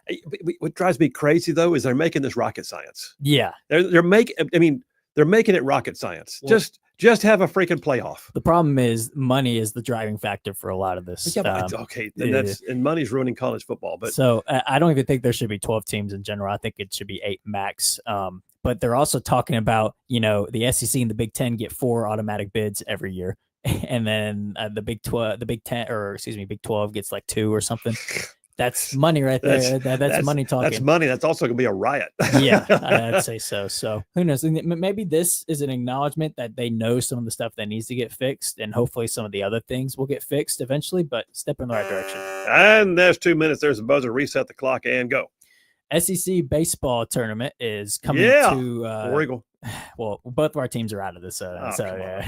But Tennessee got a big win yesterday against Texas, the number 1 seed in the SEC tournament, where Tennessee was the 8th seed. So Tennessee is now moving on, and they'll be playing Vanderbilt in the semifinals. But right now, we actually got Ole Miss and Arkansas playing right now, and they will play the winner of Texas A&M LSU in the semifinals there as well. Unfortunately, it pains me to say it because I can't stand Tennessee in any sport. However, it looks like Tennessee's on a roll, and they got to play Vanderbilt. Vanderbilt won a series against Tennessee. You just alienated a huge chunk of our audience, by the way. I got to be authentic and honest here, okay? I'll give you my unbiased take while throwing my bias in as a acknowledgement there. And throwing your body on the live grenade. Yeah. So, I think Tennessee and Vanderbilt, like I said, Vanderbilt just got a series win against Tennessee to end the regular season. And it almost ended in a fight afterwards because obviously Tennessee and Vanderbilt in-state rivals. After Vanderbilt got the win, we almost had a benches cleared moment between both of the teams. So this is going to be an exciting game, a dramatic game over there in Hoover to decide who goes to the SEC championship. But my vote, if I had to pick, Tennessee's on too much of a run now. We'll probably see Tennessee moving on to the championship there over there in Hoover. Is that your vote or your prediction? That's my prediction. My vote. I don't want Tennessee to win. I think Tennessee will win. I thought you gave in there for a second. No. Oh my gosh!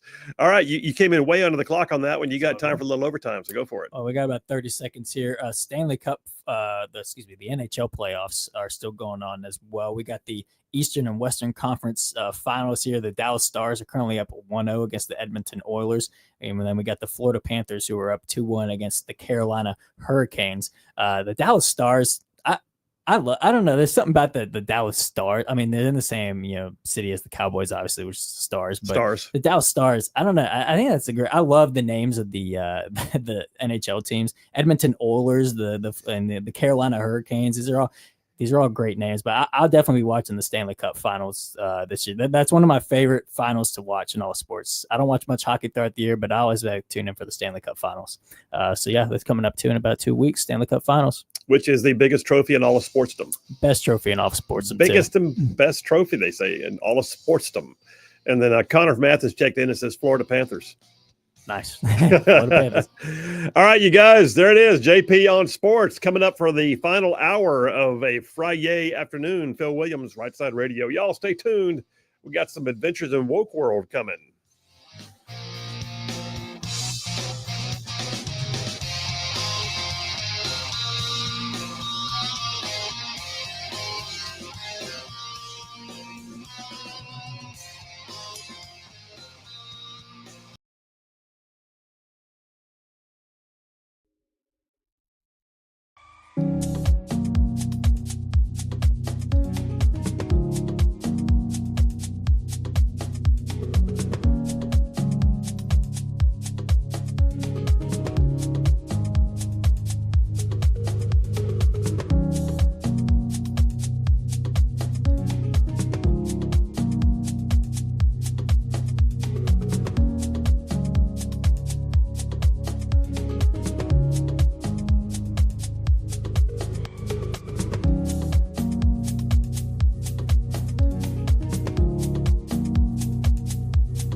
right. Well, welcome to hour number 3 on a Friday. Oh, yeah.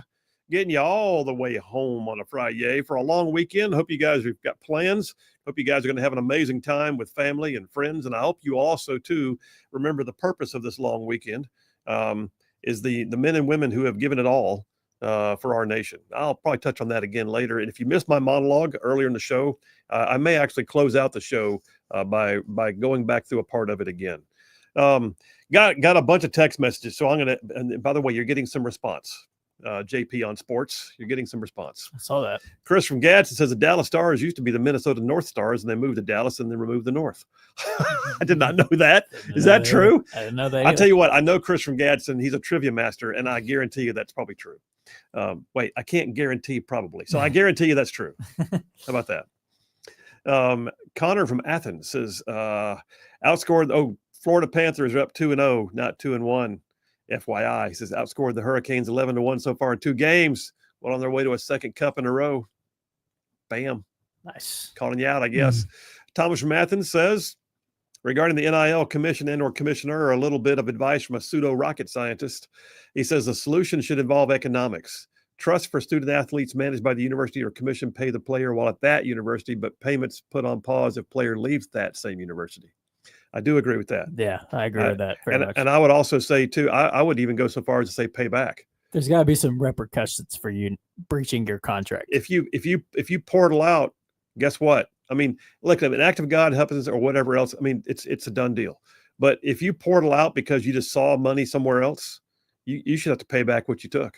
Or especially if you sign the 4-year contract. And Yeah. decide, contract, Yeah. contract's contract. I'm leaving. Yeah, no doubt. Especially if they get into this profit sharing thing, Yeah. which is another whole ball of wax. Revenue sharing. Yeah. Revenue sharing. Good Lord. So it's not profit. It's actual revenue. Is it gross revenue? Yeah. Like revenue. Yeah. Gross revenue from the athletic department. They pay towards. Nobody gets a deal like that in life. They don't understand. You know what's happening here too is they do not understand life at this point. Well, I went to college and I got paid millions of dollars and I did the best I could. And sometimes I played hard, sometimes I didn't, but I got $1 million. And that is not life. No, it's not. And then, they could just up and leave when there's not enough repercussions or punishments whenever they can just up and leave. Coach made me mad. Turns out we had to wear the dark jersey, not the light jersey. So I left. I went to the portal. I took my $1 million with me. Well, power to you, player. That's how it is nowadays. Yeah, really. John from Huntsville says, if there was a drinking game where I have to down a shot of whiskey every time JP says the name Saban, I would be very drunk at the end of the show. Now, listen, you have the buttons over there, but hit some laughter because that's worthy. You know that's worthy. No. Oh, did you just... I said his name like twice. Come on. Listen, I don't want to take John's side or anything, but Adam from Athens says JP is, I think he's mad. He says, man. All right. Now listen, if you're going to insult JP, you ought to at least check your spelling before you send the text. He says, JP is just mad that as of late, Tennessee has owned Bama in general. In general, he says. I mean, did he talk multi-sport? What's he saying there? I didn't remember Tennessee beating Alabama in football until I was 21 years old. So I guess I'm just used to Bama dominating Tennessee. Chris from Starrett, Alabama, just says go Vols. He's not even doing the personal attacks. He's just going ahead and let you know who he stands for. Go Vols, he says. Mike from Florence. Let's see what we got here. Oh, I guess he's the one asking about picks. Yeah. And he says, Phil, not true. I drove the 5 miles yesterday to make my bets. He's in Florence, so he went to the state line. Okay, I got you. Fair enough. What do we had here? And did I get Matthew? I got Anthony. I got Matthew from Chattanooga already. Okay, I got it. Anthony from Chattanooga. Going back to the discussion earlier about the big beautiful bill. Anthony from Chattanooga says, Bill Clinton had 4 years of budget surplus, but the party of small government can't get it done this century. So far, all you seem to do is make excuses for them. No, not actually. You must not listen to the show very often, man, because I call balls and strikes. And I'm going to tell you right now, Republicans are their own worst enemy most of the time.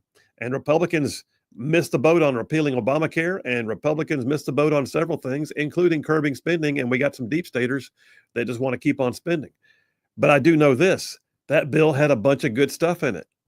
And so I think we got what we could get out of the House. Let's see if we can get some more in terms of spending cuts out of the Senate and then get it reconciled and get it passed. Because in the end, If it passed the way it is today, I would still be happy because it contains so much else. And you, Anthony, need to recognize if you're going to be a single issue voter, then good luck with that. You're going to lose every time. Grandstand from Huntsville. Grandstand, he says, tuned in late today. Sorry. Heard part of your conversation with the congressman about the two Israeli murders. Heard on Morning Talk Radio they had just attended a meeting on ways to get more assistance for the people of Gaza. That figures. You know what else I heard too, which is interesting? Charlene, the lovely Charlene, was telling me this morning that those two young individuals, they were a couple. I do know this. They were basically the young man was about to ask the girl to marry him. He was taking her home to Israel to meet his parents. He was going to propose to her in Jerusalem. But I also heard this morning that they were Messianic Jews, meaning they believe in Jesus Christ, but they also adhere to the Jewish faith. And that's just it's an amazing story. And the guy who did the shooting was so proud of himself. It was not a case of, blind rage or I didn't know what I was doing. He walked in the door of the building after firing the shots that killed them and confronted another staffer and said, I did it for Gaza. And he took out his keffiyeh and waved it around like he had just done some big deal. Because, that's a championship moment, right? When you walk up on two unarmed, unsuspecting, innocent people traveling down the sidewalk and you just gun them down in cold blood. That's a brave thing to do, right? Freaking coward loser. And two wonderful people apparently lost their lives. So, that only hurts his cause too. Like if he thought that was going to be something that helps, like you did nothing. Like that just hurts your cause even more. I think the potential, I think you're right. I think the potential is there that this could be one of those catalyst moments that if we grab hold of it, I don't want to say that we're like taking advantage, but what I'm saying is this could be one of those swing moments that actually takes the pendulum and moves it back in the other direction because people see it and they go, oh crap, it went too far. So at the risk of sounding like a Bama fan, I am told that Bear Bryant used to have a saying was that in every game, there is one play that will swing the momentum if you can grab it and run with it. And that one play, swinging the momentum, if you can capitalize on that moment, you will turn the game around. And so I have said in life, because of that, there are swing plays, and that this could be a swing play right here that moves the pendulum back in the other direction. And it's unfortunate that it is cost their lives.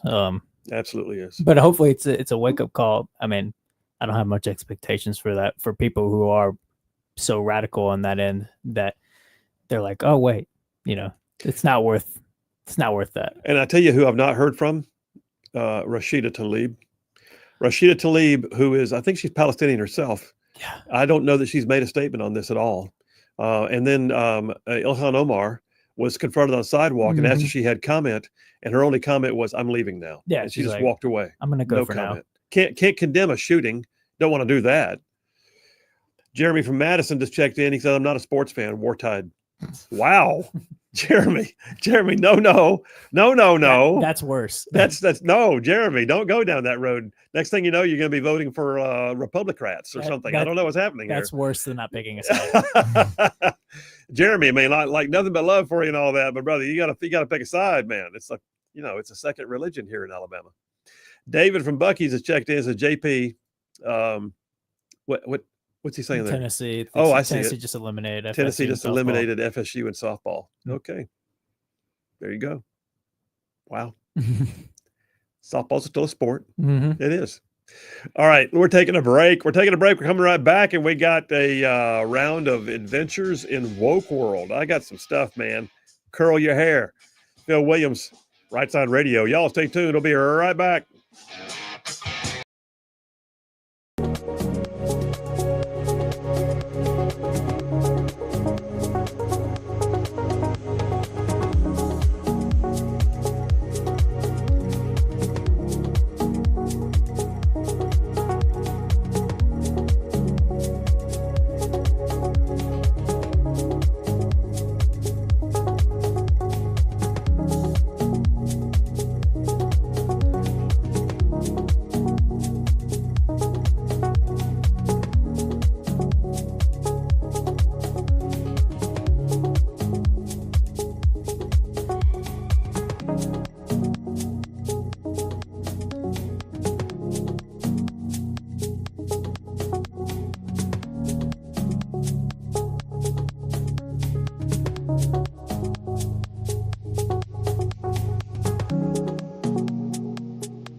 We are back. Phil Williams, Rightside Radio, solid, conservative, and just plain right. Just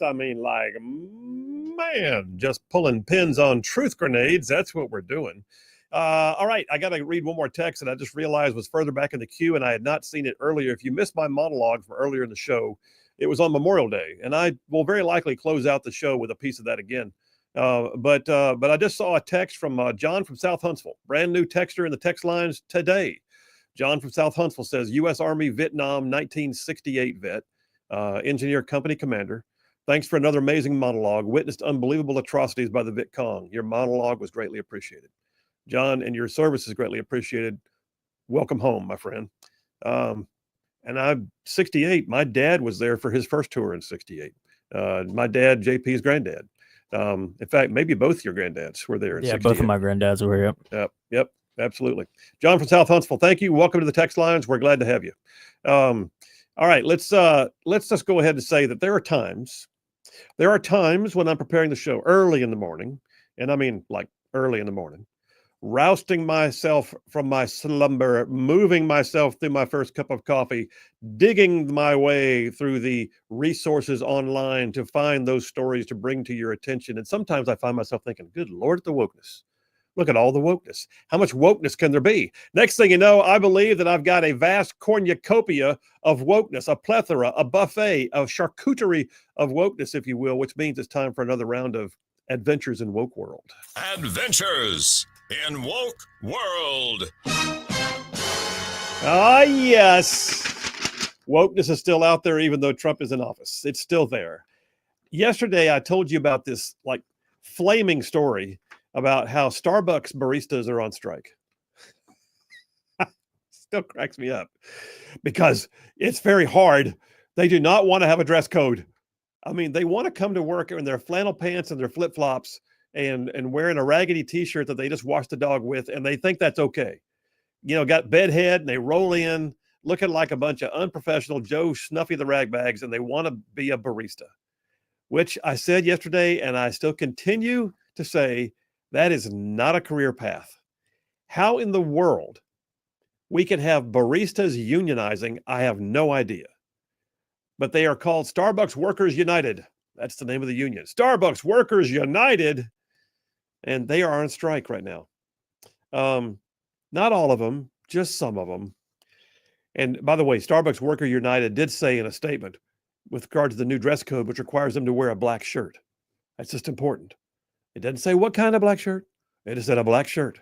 A black shirt like a polo, a black shirt like a button down, a black shirt like a sweatshirt, a black shirt. It creates uniformity. It's a dress code. It's your black shirt with your green apron. And they give you the apron, for crying out loud. We're not just angry over a shirt color, said Starbucks Workers United in a statement. This is the actual statement from the union. Starbucks is a massive company without focus.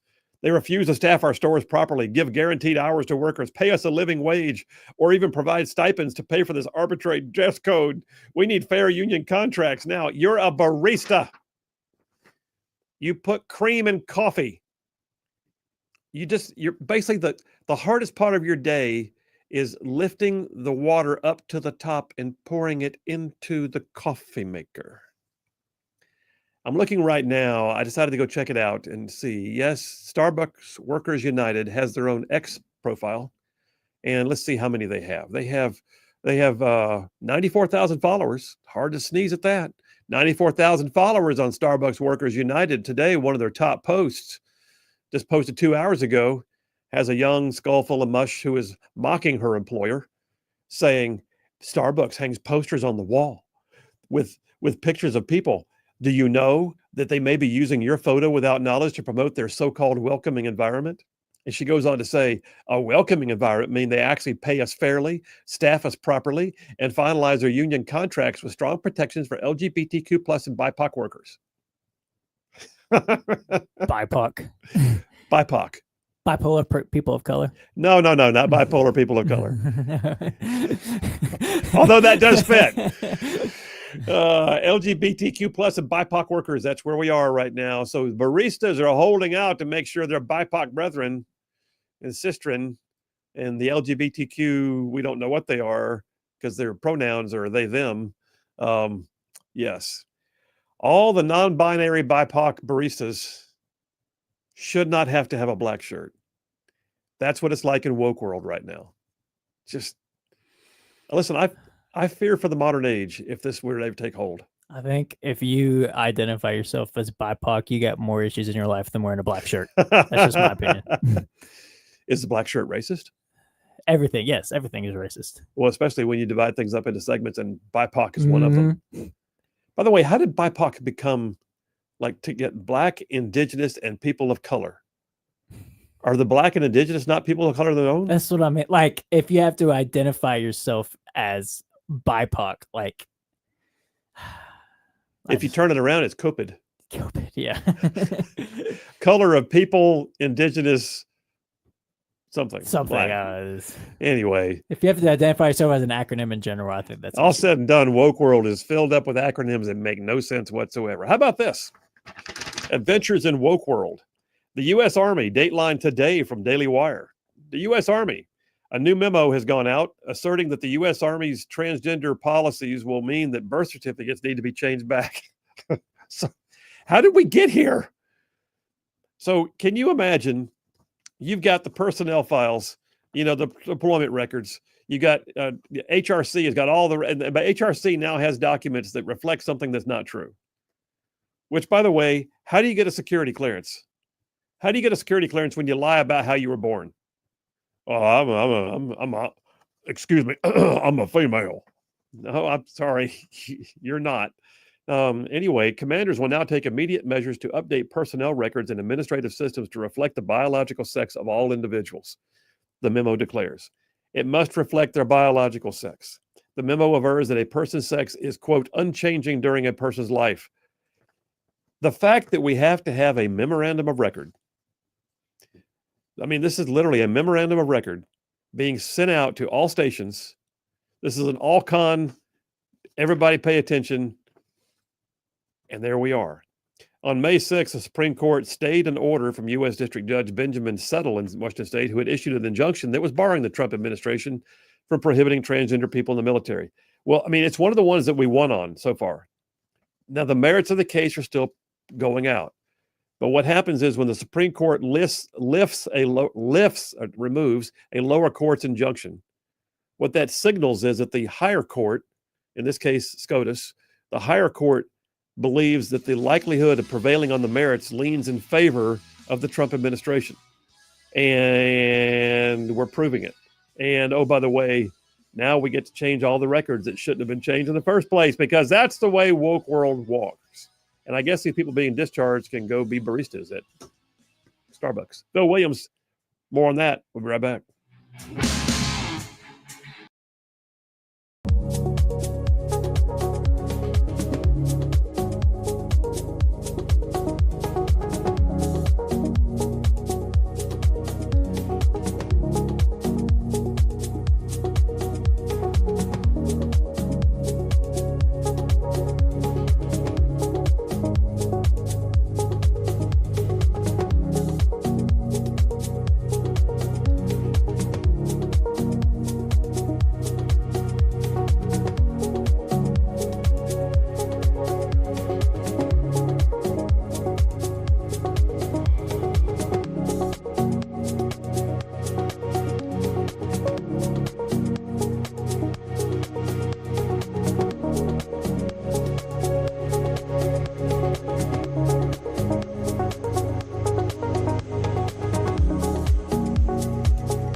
And we are back. Phil Williams, Rightside Radio. Solid conservative, just plain right. Covering down on some major ground across the southeast US of A. Y'all, this show, I'm talking about this show, this one right here, Rightside Radio. I'm talking about it goes from like Huntsville back over to Chattanooga. I'm talking about from Tuscaloosa back over to Gadsden. I mean, down to that loveliest little village on the plains we call Auburn, straight across the border to what we now get to once again call Fort Benning. Fort Benning. And yeah, big old patches of North Georgia and Mississippi thrown in just for good measure. And that's just the radio audience. So thank you very much to all of y'all also who go out on the World Wide Web and tune in anywhere in the big wide world, and you watch it online by streaming it, by picking it up on podcast. And yeah, that's why we have over 300,000 downloads of the podcast of the show itself. So thank y'all very much for what you do. We do this because of you, and y'all make it worthwhile. I will also say too, I hope you guys are checking out the fact that we've got some new podcasts. We're going to be, I will say this, it's Friday afternoon at 4:35 right now, for those of y'all that are listening on Central Time. And we are, the Right Side staff is taking Monday to be with family and friends. So there will be a replay of another show on Monday, filling that gap. And then we come back on Tuesday. When we come back on Tuesday, I'm just telling you right now, there's going to be also a brand new podcast hitting the airwaves. So yes, we kicked off this past week. We kicked off what's known now as the Just Right podcast with Phil Williams. And the Just Right podcast is our first long form podcast. It's an opportunity for us to sit down with some of the most interesting people in the world and just go deep dive conversation with them on the things that make them tick. I mean, you're going to hear all kinds of stuff. The one that came out this past week, I encourage you to get a hold of it. You can find it on our YouTube channel, the Just Right podcast with Phil Williams. And the guest this past week was Jared Hudson, a former Navy SEAL who is now fighting human trafficking. His story is pretty crazy cool. And it's also filled up with war stories. It's filled up with faith. It's filled up with family. It's filled up with freedom. So you really ought to check it out. Next week, got a guy named Conrad Thompson who, Conrad's an extremely successful mortgage broker or lender. And yet, oh, by the way, he's also in the World Wrestling Hall of Fame. What? Yes. Crazy cool story. I'll tell you how basically Ric Flair's son-in-law became a mortgage guy who now has a podcast. It's very cool. We'll have that out on Tuesday on the Just Right podcast with Phil Williams. All right, let me jump back into, I do have one more thing. I got a shameless plug. I got to make it. So because the Just Right podcast is new, a lot of y'all know we have a merchandise store on the rightsidemedia.org website, rightsidemedia.org. All our stuff's on there. The merchandise store has coffee mugs, T-shirts, hats. We got our Ben Shot Bulletproof Influence highball glasses. All this stuff's on there. Stickers, 10% off if you use the promo code Just Right. So we threw a promo code out there just for folks, and the majority of the people who are hearing about it are the ones who are listening on radio. So yes, Just Right is the promo code. Get you a T-shirt, a hat, a mug, whatever you want, 10% off. While it lasts, and we're running low on some stock, so get what you can. All right, let me jump back in. Adventures in Woke World. The Daily Fetched has a piece that came out 2 days ago. So there's a new Washington state law. So Matthew in Washington, I apologize, man. I'm calling out the state where you have to reside for right now. There's a new Washington law, believe it or not. I cannot believe this. The governor of Washington just signed into law House Bill 1296 that was passed by the state legislature that literally allows schools to hide sexual assaults from the parents. Why would this be? Well, I mean, woke world is filled up with all kinds of stuff. I mean, you got BIPOC baristas and the whole thing, right? But this case, this bill signed into law actually repealed certain rights for notification about everything from academic performance, medical care, school safety issues, and law enforcement issues involving their children. What could possibly be the purpose in this? So, by the way, every Republican in the state of Washington, because there are some, all voted against it. But they're outnumbered, and so they lost. Like the bill does things like schools are now allowed to delay parental notification when incidents involving their students occur. Why? Well, because they have a right to their privacy. They're kids and we're the parents. It does things like parents are no longer guaranteed access to their children's medical and mental health records. Oh, I did not know you were giving my child birth control pills at school. Perhaps I should have known that. I'm her parent. How about this? Schools are no longer required to immediately notify parents when students receive medical services from school staff. Oh, you mean like transgender hormone therapies, COVID vaccines? I'm her parent. How about this? The bill says it permits schools to delay notifying parents by up to 2 days, 2 days, if their child is a victim of a crime or a sexual assault on school property. I can find no rationale for that whatsoever. What they're going to say is, well, you never know. You never know whether it's true or not. And so we don't want to let it get, we got to take a chance to work this out. You know how long it takes for evidence to go away? A rape kit needs to be done within a very short window of time. And they're going to say, well, we got to wait a couple of days before we let. I'm going to tell you right now, if now grandchildren, but now my kids are grown, but if my grandchild had this going on, try to keep me from going down to that school and having some serious reasons why they might not want me there. I mean, this is woke world is dangerous. Woke world is laughable. Woke world is funny. And there are times when woke world is just dangerous. And this is one of them. Washington State is going to crack off and fall in the ocean for too long. Just saying. That's just completely asinine. I mean, there's nothing in there that makes any sense. And you know what? I'd love to have been a fly on the wall for the debate. How did they defend that bill? I mean, how did they get up there and actually go, here's a good idea. What we really think we ought to do is make sure that parents don't know nothing about their kids. How about this? Put your kids in private school, like ASAP. Well, if you alienate your students from your parents, then you can indoctrinate those kids even better and make it more effective, in my opinion. To keep the parents out of the equation, that just makes that job easier. They can indoctrinate them with whatever they want to indoctrinate them with. Well, that's exactly the point. They're trying to get to the kids. Absolutely. How about this? AI. I get concerned about AI. I think one of the scariest things ever said in any movie was, and on that day, Skynet became self-aware and decided we were the enemy. That's a scary line. All right. It's how the Terminator comes to real life. That's exactly how the Terminator comes to real life. If the zombie apocalypse doesn't get us, the computers will. There's a suit right now. And by the way, this one, I got to go two ways on this one here a little bit, but there's a Christian organization out in California. It's a Christian organization. The name of the organization, though, is called Holy Sexuality. I know. I saw your face. I don't know where to go with this. Should I mock it? I don't know. I'm sure the intentions were pure, but the intentions were actually pure. But the name, slightly troubling. Yeah. Holy Sexuality is a Christian organization that promotes biblical views on marriage and sexuality. Okay.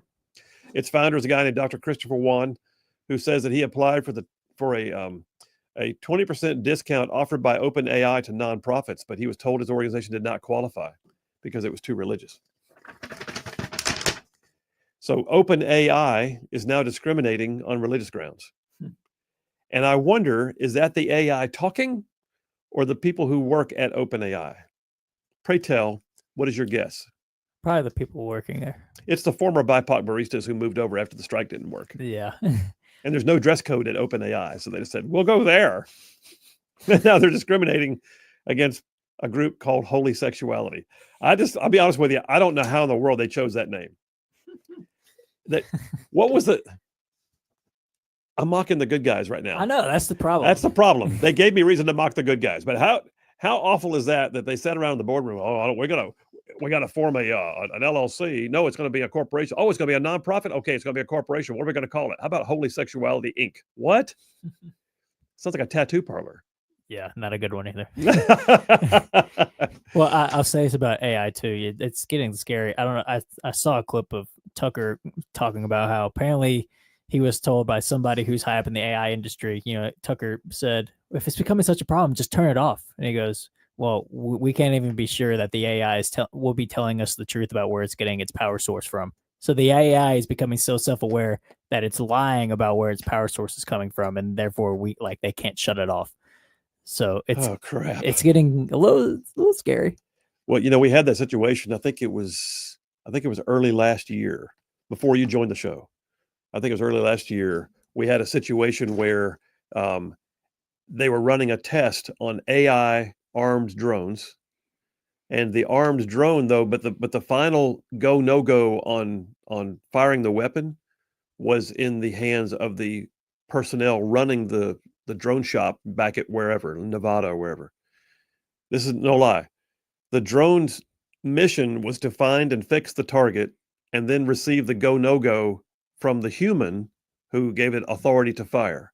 Except the drone knew that it was supposed to kill, and it did not like the fact that the human gave it a no-go. Yeah, I think I remember this story. And at one point, the drone actually turned around to attack the human from stopping it from doing its mission.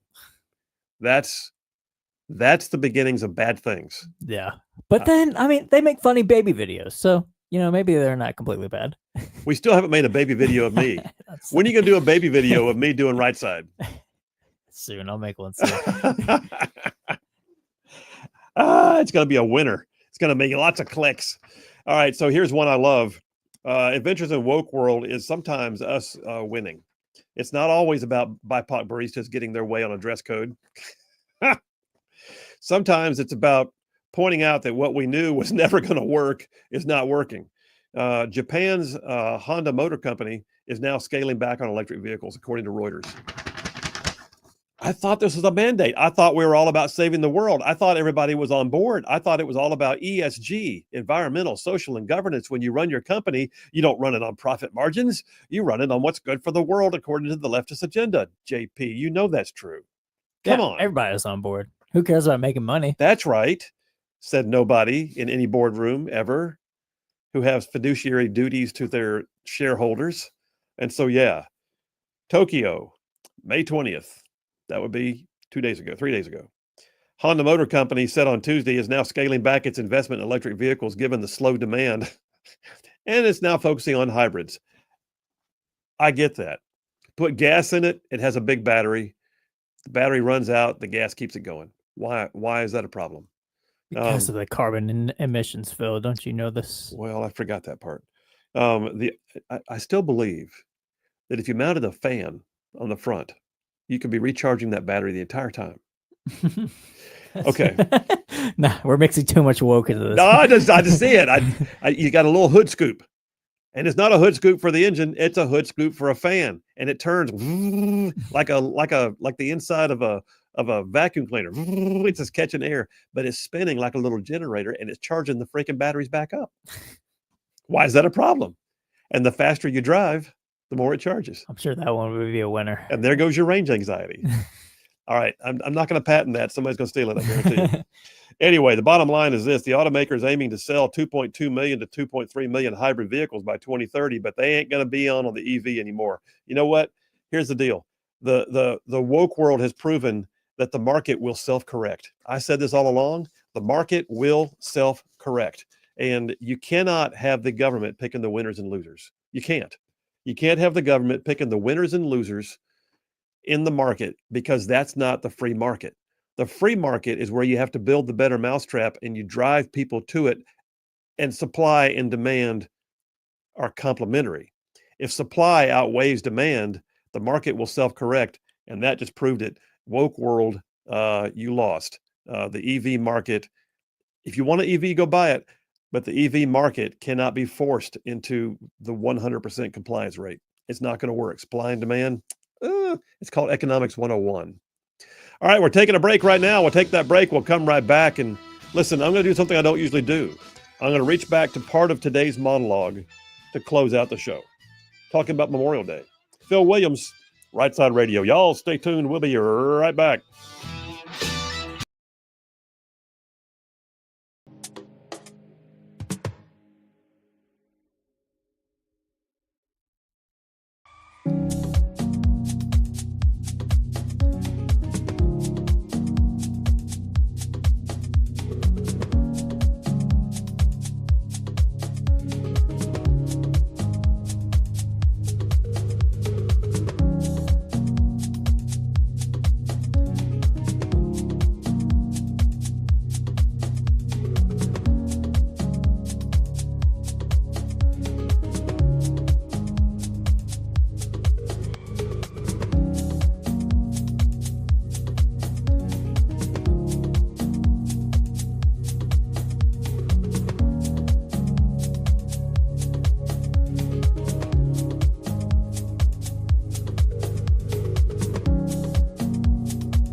And we are back. Phil Williams, Rightside Radio. Solid conservative, just plain right.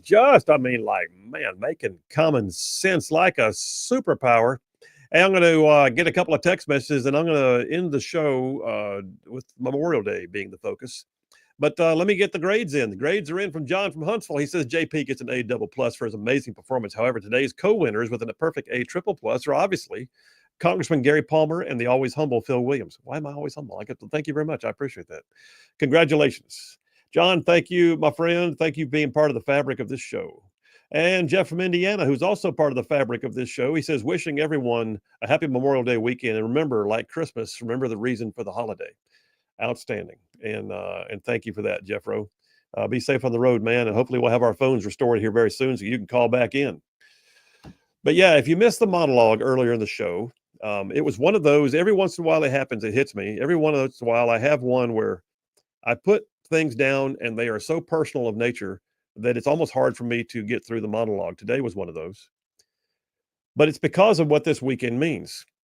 I am the grandson of a retired general officer, a veteran of World War II, Korea, and Vietnam, the son of a retired lieutenant colonel, 2 tours in Vietnam. I myself served in Iraq and Afghanistan. My son is currently on active duty right now. My family's been covered up with military service, and it's just part of who we are as a family. And I love that about our family. But I think it also makes weekends like this one seem even more poignant at times and meaningful, if you will. So I did my monologue today, and I talked about some of the men that I served with who didn't come home. And I talked about the reasons why we have Memorial Day. And I want to touch on that again here in our final several minutes together. I said that Arlington and other cemeteries throughout America are where the accounts are kept. That's where we keep the ledger of what it takes to be a free nation. Freedom is not something to be taken lightly. Freedom is far too often just that somewhat esoteric thing that seems nebulous or ethereal, like you can almost touch it, but not quite. But the day you don't have it, you're suddenly keenly aware of it. It's too easily taken for granted, freedom is. Too easily forgotten. Freedom is never easily gained. Freedom is, in fact, the most expensive commodity known to man. It is more so than any precious metal or earthly possession. Freedom is the one thing that should almost be equal to our existence, needing air, water, and food as one of the essentials of life. It is costly because it is paid for by the blood and the sweat and the labor of men and women, and constantly refreshed and kept viable by nearly every generation.